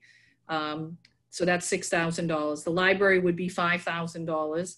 And again, this is only going to the staff that have been retained that would not have received any step increase. It doesn't restore any personnel, and that's $5,000. And the schools would be getting an infusion of $100,000 to go towards not just their remote programming, but there's also some potential health insurance and benefit issues that we may be contending with. So don't forget too, we're still waiting on monies from the CARES Act, and so is the school, and we don't know how long that will continue to be. But there's also been a change in the needs, and so when I spoke with the superintendent, they really would welcome that $100,000. And remember that the partnership I made with the superintendent was when we were looking to take out $1 million, that we basically went half and half. And so in this particular case, the town side may be getting about approximately 169,000 or something like that, and the schools 100,000. But even our unemployment costs have gone up because we have both had furloughed people and had structural layoffs. And so that amount will increase to a projected amount of about 200,000. So that's up from where we thought as well. So that's one of the reasons the town side is a little higher. But we're looking at all of these things. So the total of 270,000 would be appropriated in those areas based on a selective evaluation of what our needs will be. I just have one quick question about Sure. the library. For the personnel that were let go because of COVID, is the reason that the restoration of personnel isn't happening? Is there just not a need?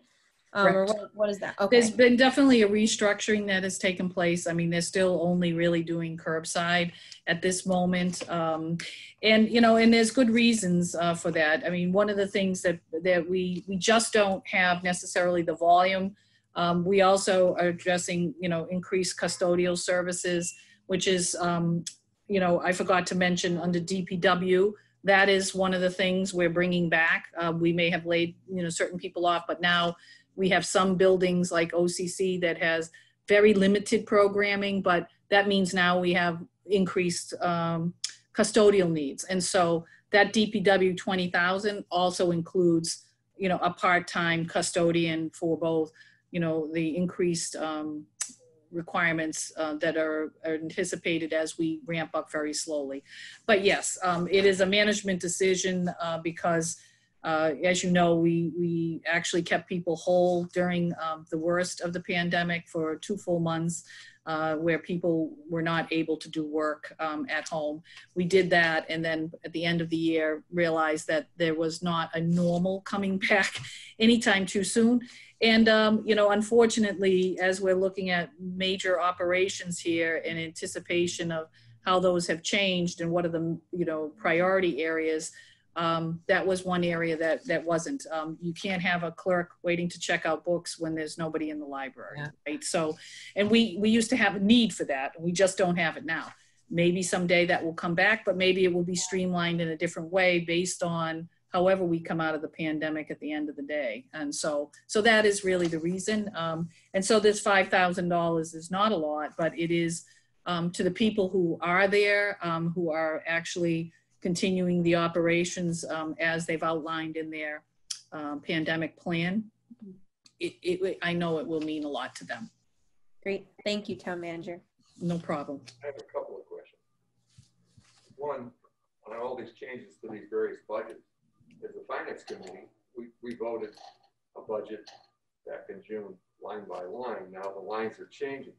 Should we not have a formal review of each one of these department changes and line items that we're changing and augmenting? A procedural question, but a question.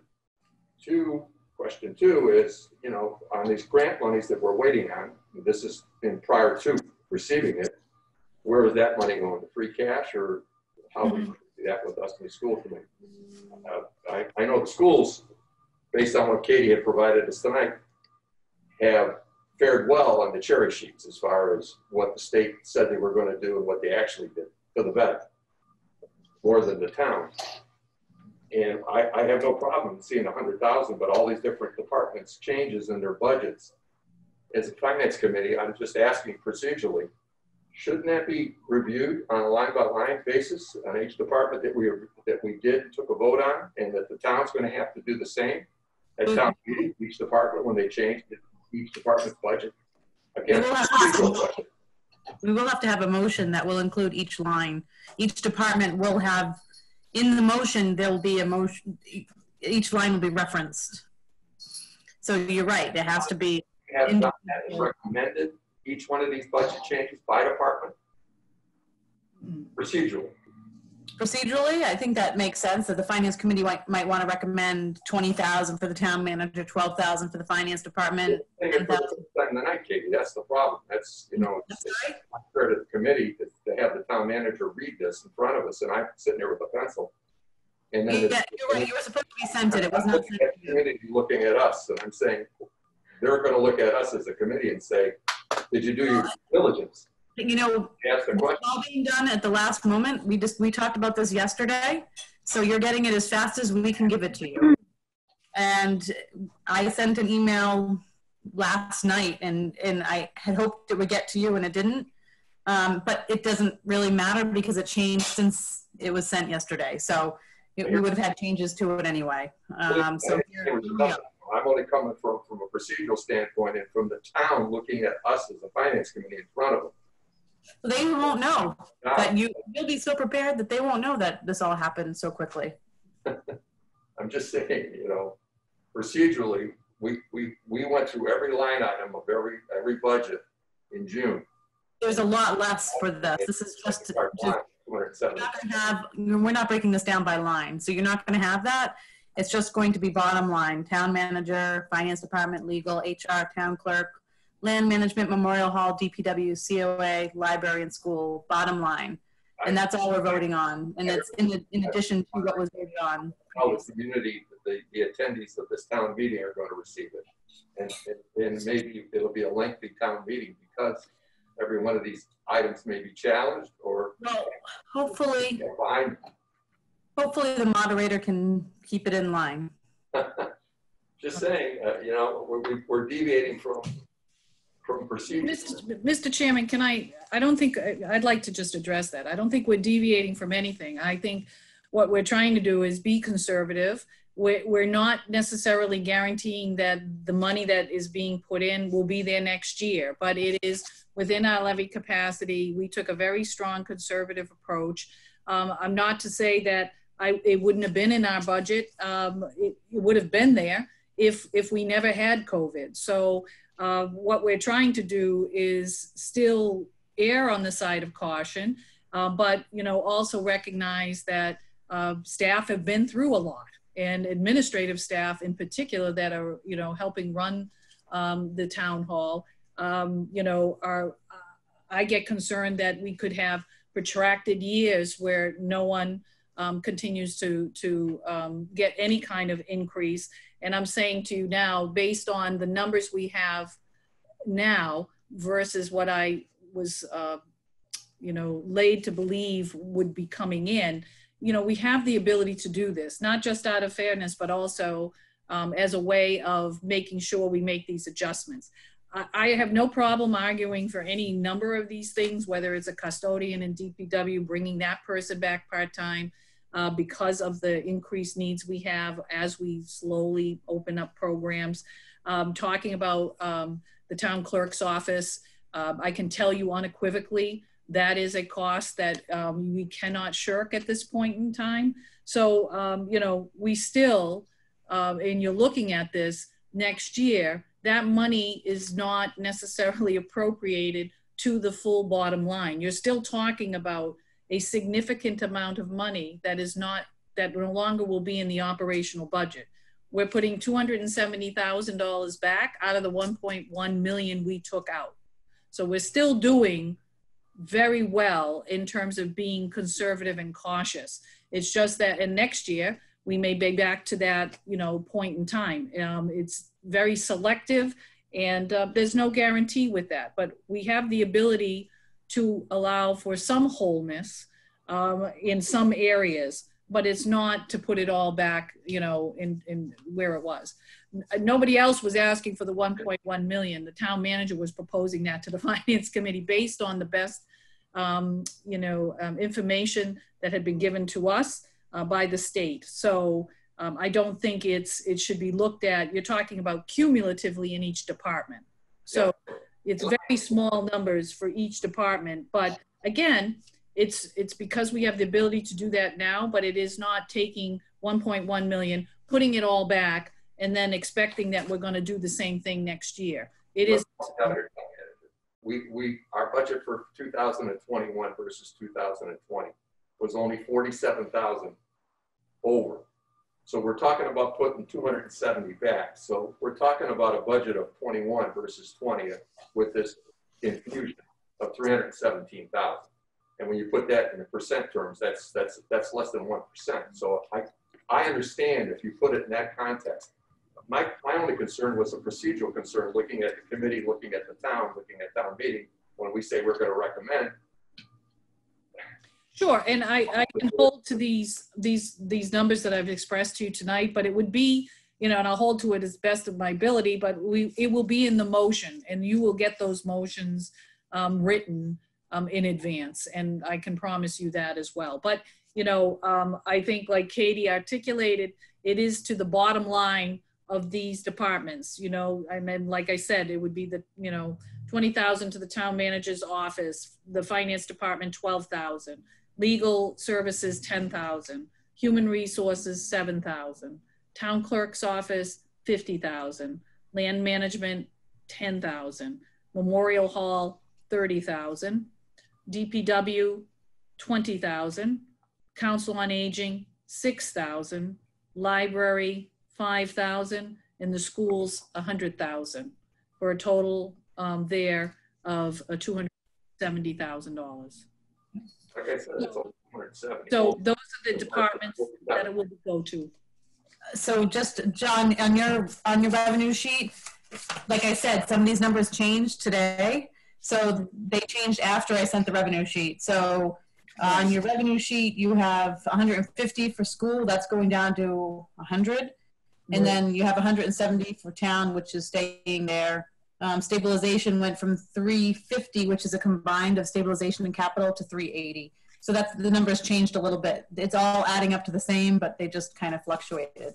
And I may not have articulated that. I did say that initially that I was looking at 150,000, but for the school. But what I've been very much concerned about is that we, since the last time I saw you, we had quite a windstorm with, was it a unique sounding ICS or something like that. The storm actually created a lot of downed trees for our town, because we've had this gypsy moth dead tree issue that has been lingering. The town had put in $50,000 to try to help start going after these problematic trees that are right along the sides of roads. I was in the emergency operations center that we set up the night of that storm. And I can unequivocally tell you, because I think I came here after that, we had over 75 calls coming in rapid fire for trees down on property, houses, trees on wires. And so because I'm looking at this as one-time money, and I'm very concerned about people who are driving on the roads and the like, we just can't get to the number of trees that we have, but I want to make a valiant effort in getting all priority one trees done. That means priority one safety hazard trees done. And so instead of that 50,000, initially I was thinking for the school, and after speaking with the superintendent, the 100,000 was going to be very welcomed. I've only taken that 50,000 and appropriated it more towards stabilization and more towards the trees. And so we're going to be talking about trees in the next article. So that might be. Yeah, so I'm just saying that it's only $50,000 difference, Mr. Chairman. I made that call, you know, based on my concern about trying to get to the second tier of trees. And by putting this extra money in from 80,000 to 100,000 for the trees, we'll start to get to the second tier priority trees. A lot of thought goes into these kinds of things. It's not that it doesn't, but sometimes when you get the evaluation of how many trees, what it can be done, that doesn't always come in the timely way. And as you know, we've had some fluctuation over the last couple of days in the DPW with an announcement that is very difficult for this town to have to absorb, and that will be the departure of our DPW director. And so I apologize for you having this information a little bit late, but I can tell you that Sean Dival and Wayne Burlock, who are really concerned about the number of trees that we have that are hazard trees for the public safety and well-being. I want to get as many of those down before winter. And, we had put out a contract recently for contracted services, and we have a better idea how much that will cost. And so I extrapolated out by wanting to add more money to the 50,000 that we appropriated at the Springtown meeting, because it is a one-time need, but it is a very important need. And so that is where that little change that you see in the revenue figures and accounting figures that Katie had sent. I apologize for the lateness of that, but again, it was based on information that I had received in the decision that I thought I was making in the best interest of the town. You're gonna delineate all these amounts, this 270 in this Article 8, so that's fine. I'm just, don't be surprised if somebody gets up and wants to know if it's all going to salaries or if it's going to paper or a copy machine or something. They're going on how it's going to be spent. Sure. That will come up. I'm fine with it. If the rest of the committee's fine with it, in mass. Anybody have any other thoughts or comments on it? None? All right. Here, a motion to recommend. So moved. Move to recommend. Second. Second. Roll call. Mr. Yule? Yes. Mr. Bacon? Yes. Ms. Mazeka? Yes. Ms. O'Neill? Yes. Thank you. Okay. Next article, Mr. Chairman, is the article I was speaking to earlier about how I added some of that money of the 50,000 towards the removal of hazard trees. This is to provide $100,000 for contract tree care removal services to work to remove as many priority 1 hazard trees. And actually I've been told that that would be sufficient. 75 to 80,000 would have been sufficient to remove all of our hazard priority 1 trees. But I'm concerned about the secondary part of it as well. So this will help put a dent in that type of priority tree removal as well. So you're putting, is it 75 or 80 or 100? No, I said 100. I said initially the 75 and 80 that we had, Back down there. yeah, I've increased that to 100,000. Got it. I'm recommending that the committee, you guys will increase that hopefully to 100,000. And utility companies, are they on the hook for any of this, or are you pushing them to maintain their right of ways? So the utility companies will do certain work and we can work with them, but they tend to go through cycles with different communities because, as you can imagine, many requests all over the Commonwealth for where lines are. And so they typically come in on varying years in an estimation of, they come in and they try to clear lines, but this is less about the lines and more about the trees. And if the trees happen to be on lines, then and has a potential for that, then they get involved.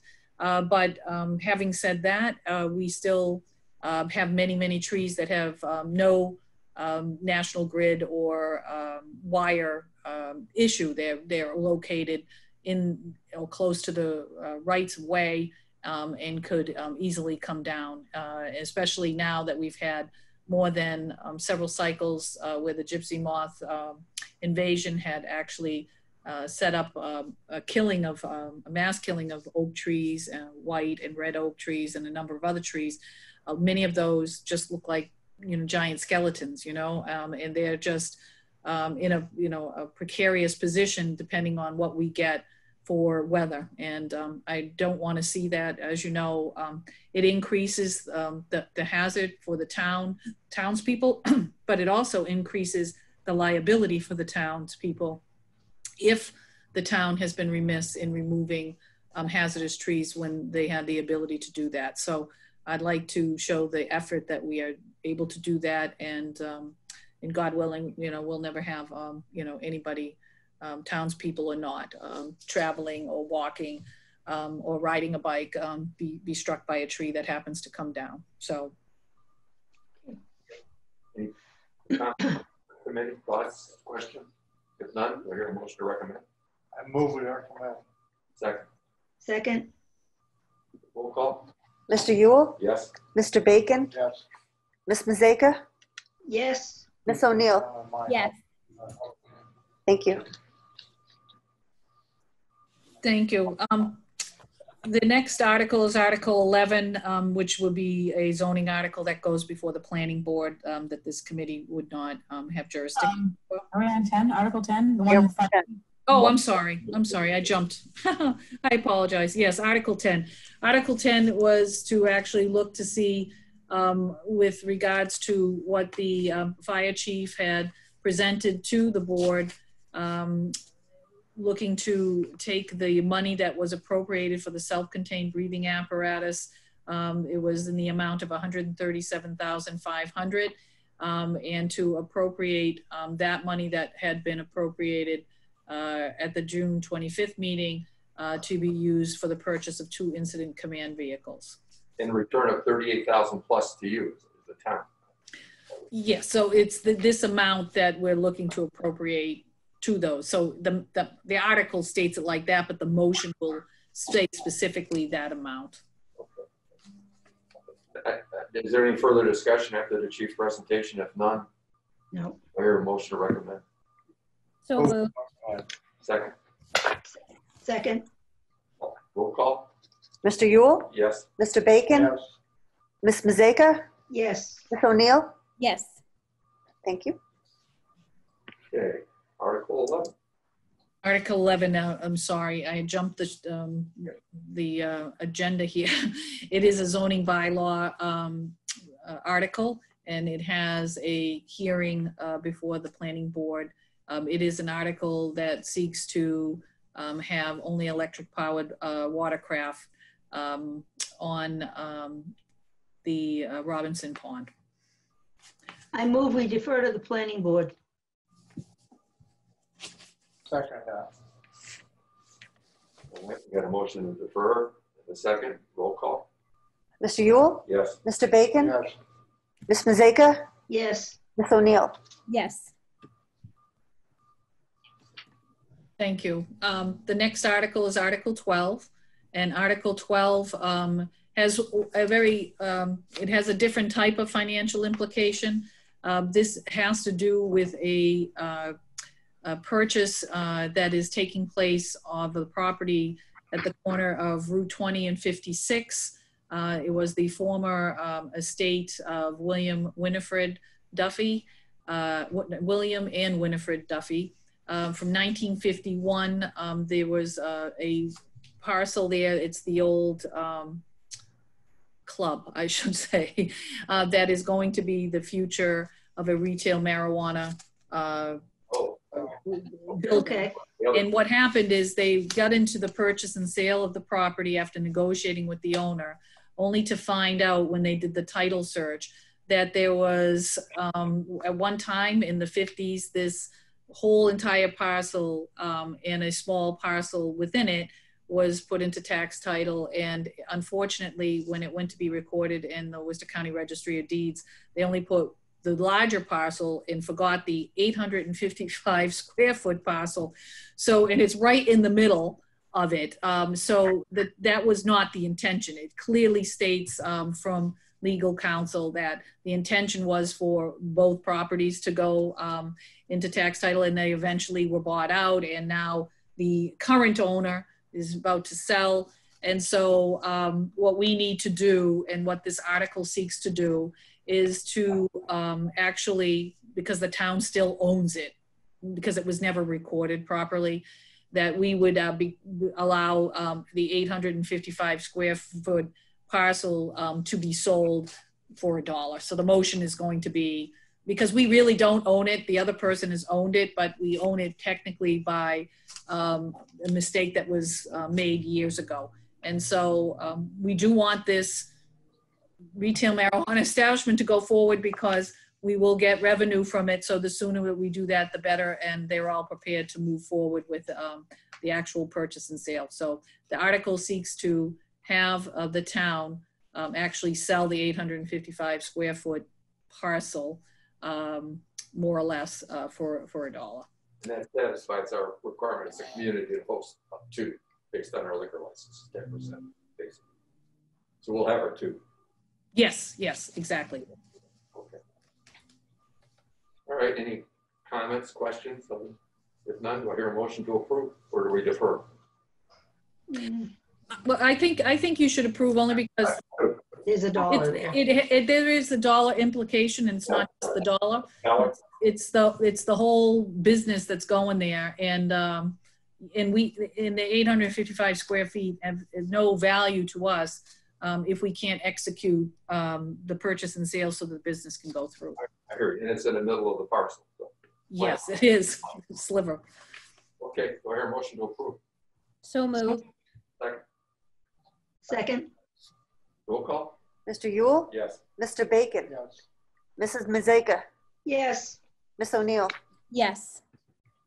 Thank you. The next article is Article 13, and it is seeking to amend the general bylaws with regards to the town clerk position. If any of you have been potentially following, we did have, I told you, the retirement of our clerk, who's been here for almost 30 years. And what we have found, as the manager, typically would make this appointment it's the only appointment that goes through the Board of Selectmen that I make. And that's because there is an older bylaw here that when the town probably was switching from an elected town clerk to a professional town clerk, there was an amendment that was made in the prior year to add a residency requirement. It's the only department head that has that, not our DPW director, not our treasurer collector, but the town clerk. And so what this has amounted to is a very difficult situation that the town is finding itself. There have been more than 30 retirements of town clerks across the Commonwealth. After this election, there's anticipated to have another 30 or 40 retirements of professional clerks. The town must have a certified professional clerk be able to oversee our elections. As you know, I have a very important looming historic election. We have posted for this position with the requirements of a residency. It has been posted for almost 2 months. We had no qualified candidates at all to be able to be considered certified municipal clerks. Then we posted for a temporary town clerk. That is a ability that the Mass General laws provide towns in case they have issues like this that come up where they cannot actually get somebody, but they need to, by state mandate, have somebody who oversees pretty much all the democratic functions of our town government. And so that allows the Board of Selectmen to make an appointment for a temporary town clerk. We are going in that direction, but based on qualifications, because the temporary town clerk appointment by a Board of Selectmen that is allowed by the state does not have to have regard for a residency requirement or an appointment time period defined. So the reason why I'm announcing this to you, because it does have cost implications in the sense that we are needing to bring in a consultant to help guide us while we're trying to make this appointment.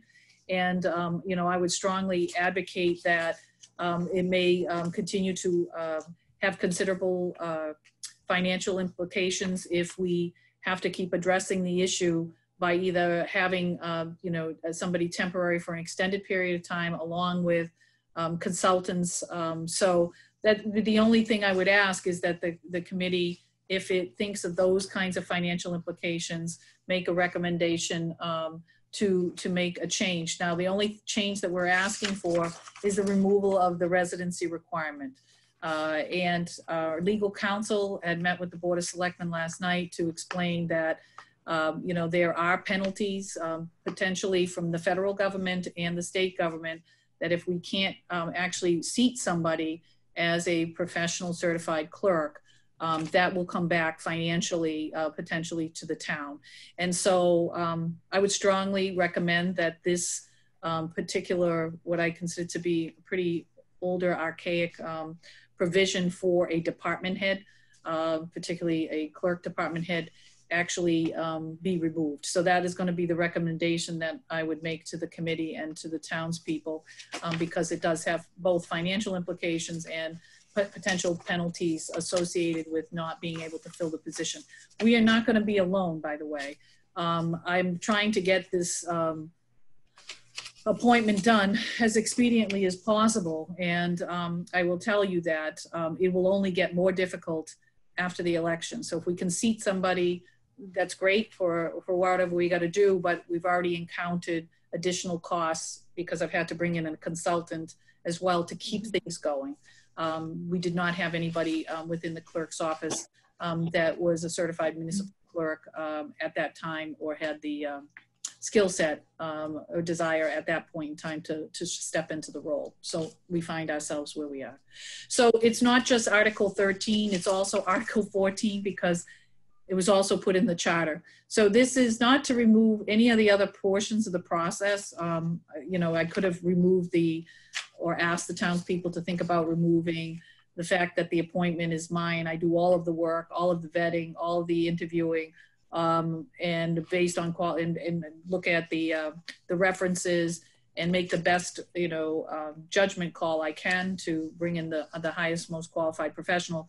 But this is the only department head position that I actually go to the selectmen and then try to get approval for. So I didn't change any of that process. I'm only trying to get rid of the residency requirements so that we can have a professional town clerk without it being constrained based on residency. We should be looking at positions based on qualifications, not whether they live in town, because no other department head has that. So from what I understand, it was a particular position that was almost 30 years ago put into place, and I think we need to modernize where, since the federal and state government is modernizing us constantly with changes to this position, and with public records law changes, like I said, all the election changes, vital statistics, ethics, everything has evolved, and so you cannot walk off the street and do this job at all, and you wouldn't be qualified to do it, and the state wouldn't recognize you as qualified. So we have to make adjustments so that we can always have the ability to get the most qualified person and get somebody who can meet the standards and the statutory requirements that the state and the federal government is asking for us. So, remove that. Thank you. Andy was here. I was here back then.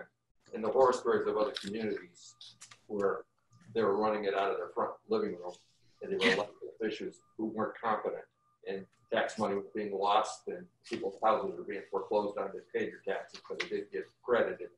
I mean, I can hear horse, but they were elected town clerks. So we had that Lori was a professional, went to school, and she replaced Pansy. And I think Dennis appointed her back then. It was an appointment as opposed to an elected appointment. So we didn't have the other horror stories that the other towns were having at the time.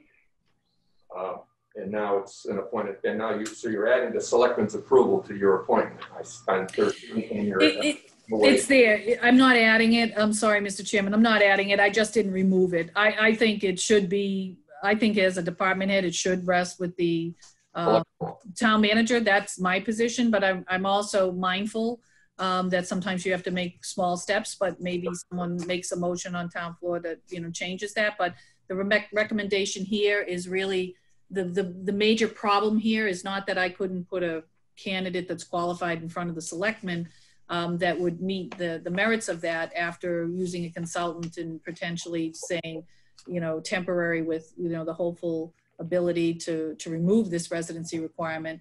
But it is the residency requirement that is acting as a extreme barrier to being able to comply with the law and comply with what I consider to be excellent employment hiring practices, which is gauge the person for their expertise and their skill set and their qualifications. And I think that should be the mode for all employment hirings of all department heads. And I don't think the clerk should stand out as something different. Currently, we have nobody in the department that's qualified to assume Lori's duties at this point that have the qualifications. Correct. Okay. All right. And I do hope to have, is my hope to have someone, the Board of Selectmen have moved to actually appoint a temporary town clerk. And I do not have the final acceptance of that person, and I'm hopeful that we will.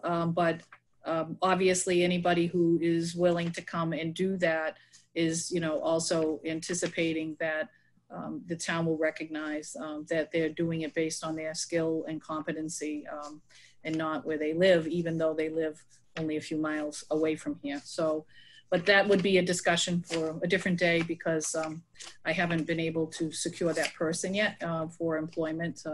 So wish me luck on that front. So I'm going to need it. Or my request is going to go much higher for the town clerk's office prior to the election. So this is based on a strategic effort to try to address this problem in a way that, the $50,000 extra that I'm looking to put there is not necessarily going to this position, but it's going to all of the additional election poll workers and people that we have to have coming in to process thousands of ballots by hand, mailing them out, complying by the laws that they're putting into place, manning, 14 days of early voting. It's really unbelievable. So that's what that's all going towards. But like I said, 13 and 14 are just to remove the residency requirement at this point, Mr. Chairman. Comments? If none, do I hear recommendations to approve Articles 13 and 14? Recommend. Second, Second, roll call? Mr. Yule? Yes. Mr. Bacon? Yes. Ms. Mazeka? yes. Ms. O'Neill? Yes. Do we have to do a separate roll call for 14 as well? We do. Do I hear a recommendation to accept 14, Article 14? Recommend. Second. Anybody? Second? Second, Second. Roll call? Mr. Yule? Yes. Mr. Bacon? Yes. Ms. Mazeka?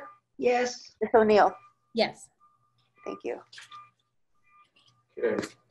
So the last three articles, Article 15 is another zoning bylaw article, is looking to actually come back to the table again before the townspeople to make the building inspector's office in terms of non-criminal civil disposition enforcement the same as other departments. And so what it's doing is striking the language that was,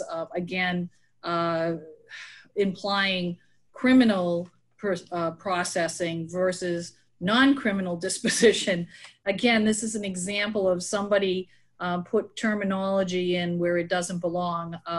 So the penalty, the changing here, and I only say it may have financial implications is because it just has to do with the ability for the building inspector continue to do their normal enforcement. But what it's doing is to clean up the language, because the language of upon conviction was put into that paragraph, and upon conviction implies that there is something criminal that has taken place. And so the entire paragraph in the section of the bylaw, zoning bylaw, actually is for non-criminal disposition. So we write a ticket, someone can appeal it, they can go back and and give another ticket, or they can fix the problem. That's all non-criminal. So there's no conviction here. So when someone says upon conviction, it sends a very conflicting message, and I don't think our residents should be treated that way. And I don't think that language should stay in there, and neither does the building commissioner. So that is to remove those two words, upon conviction, and just keep the rest of that paragraph or section under penalties whole. It's again, it's cleaning language up, and I think it's important to do that. So you can vote to recommend to send to the defer it to the planning board, or because it has to do with non-criminal civil fines that the building commissioner statutorily through the Commonwealth of Massachusetts is allowed to do, and not only allowed to do, is expected to do, to allow for public safety of buildings and the enforcement bylaws. So anyway, none of that changes, but the implication here is to get rid of that conflicted language, which has no bearing and it should not be in that section at all. Motion, recommend. Who we recommend? Second. Second, Roll call? Mr. Yule? Yes. Mr. Bacon? Yes. Ms. Mazeka? yes. Ms. O'Neill? Yes. Thank you.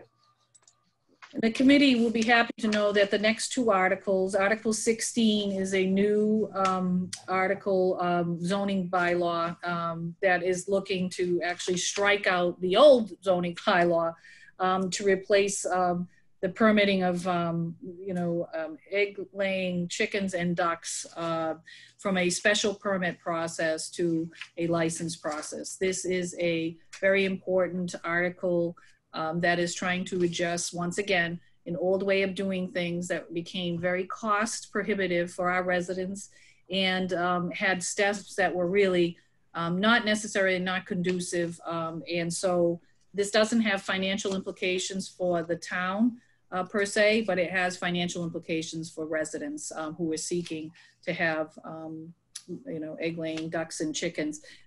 This will save our residents substantial money where they don't have to advertise in newspapers, send to abutters certified mailings, and then register with the Worcester County Register of Deeds that they have a permit for 6 chickens or ducks. The Board of Selectmen are helping sponsor this with me to head off or to address an issue that has been brought to us by a citizen's petition, which is Article number 17.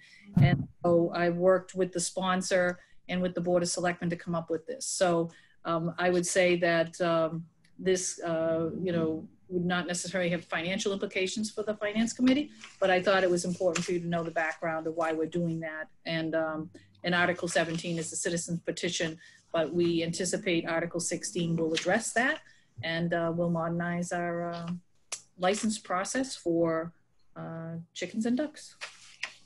So when sorry, Joan, you can go ahead. Go ahead, you go first. So the licenses for I saw chickens and ducks and got all excited. Yep. I was like, that's so cute. But so would that be similar to like a dog license or a cat license, and then like would that? Well, the Board of Selectmen will actually create the policy of how they will do it.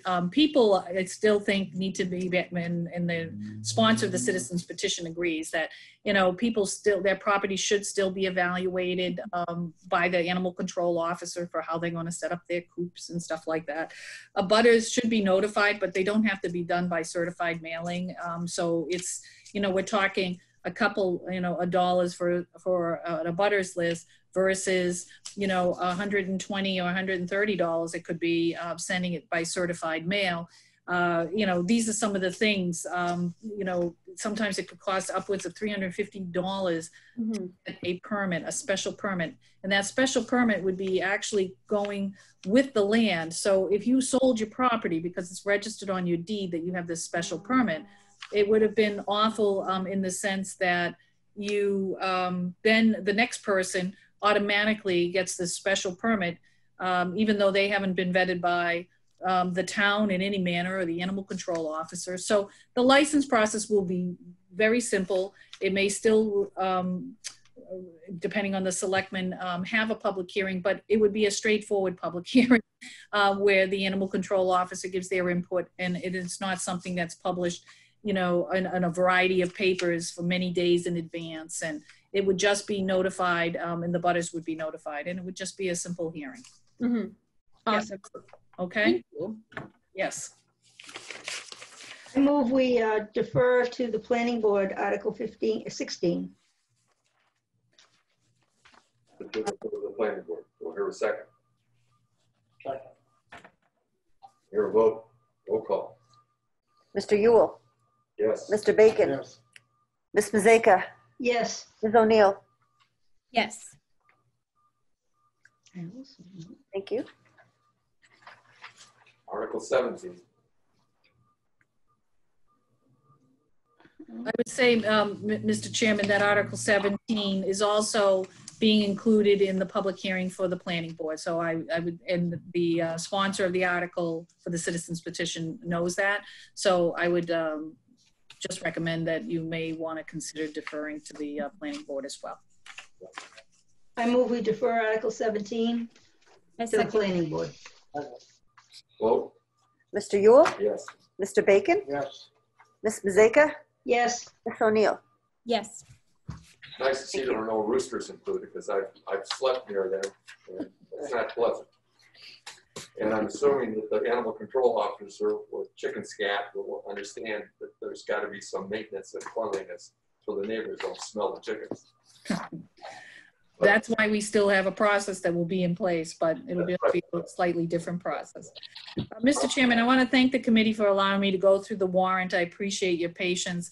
One other thing I wanted to alert the chairman of is I will also, with the moderator and the Board of Selectmen chairman, that we will have our motion meeting or our advanced meeting before town meeting next Thursday. You'll receive notification of that. So that we will do our advanced planning, and we'll make sure that all of those motions are going to be sent and emailed to the entire committee in advance as well. All right, any new business before the committee? If none, any committee requests? If none, discussion of upcoming meeting dates. I guess we meet prior to the town meeting of October the 7th. Should there be anything? The meeting is scheduled for 7. So meet at 6 o'clock? So we meet at 6. Should there be any business that forthcoming between now and that time? Okay. That being said, if there's any other discussions from the committee, if not, I hear a motion to adjourn. So moved. Second. All right. Second, Roll call? Mr. Yule? Yes. Mr. Bacon? Yes. Ms. Mazeka? yes. Miss O'Neill? Yes. Thank everybody for their patience. Town manager, thank you.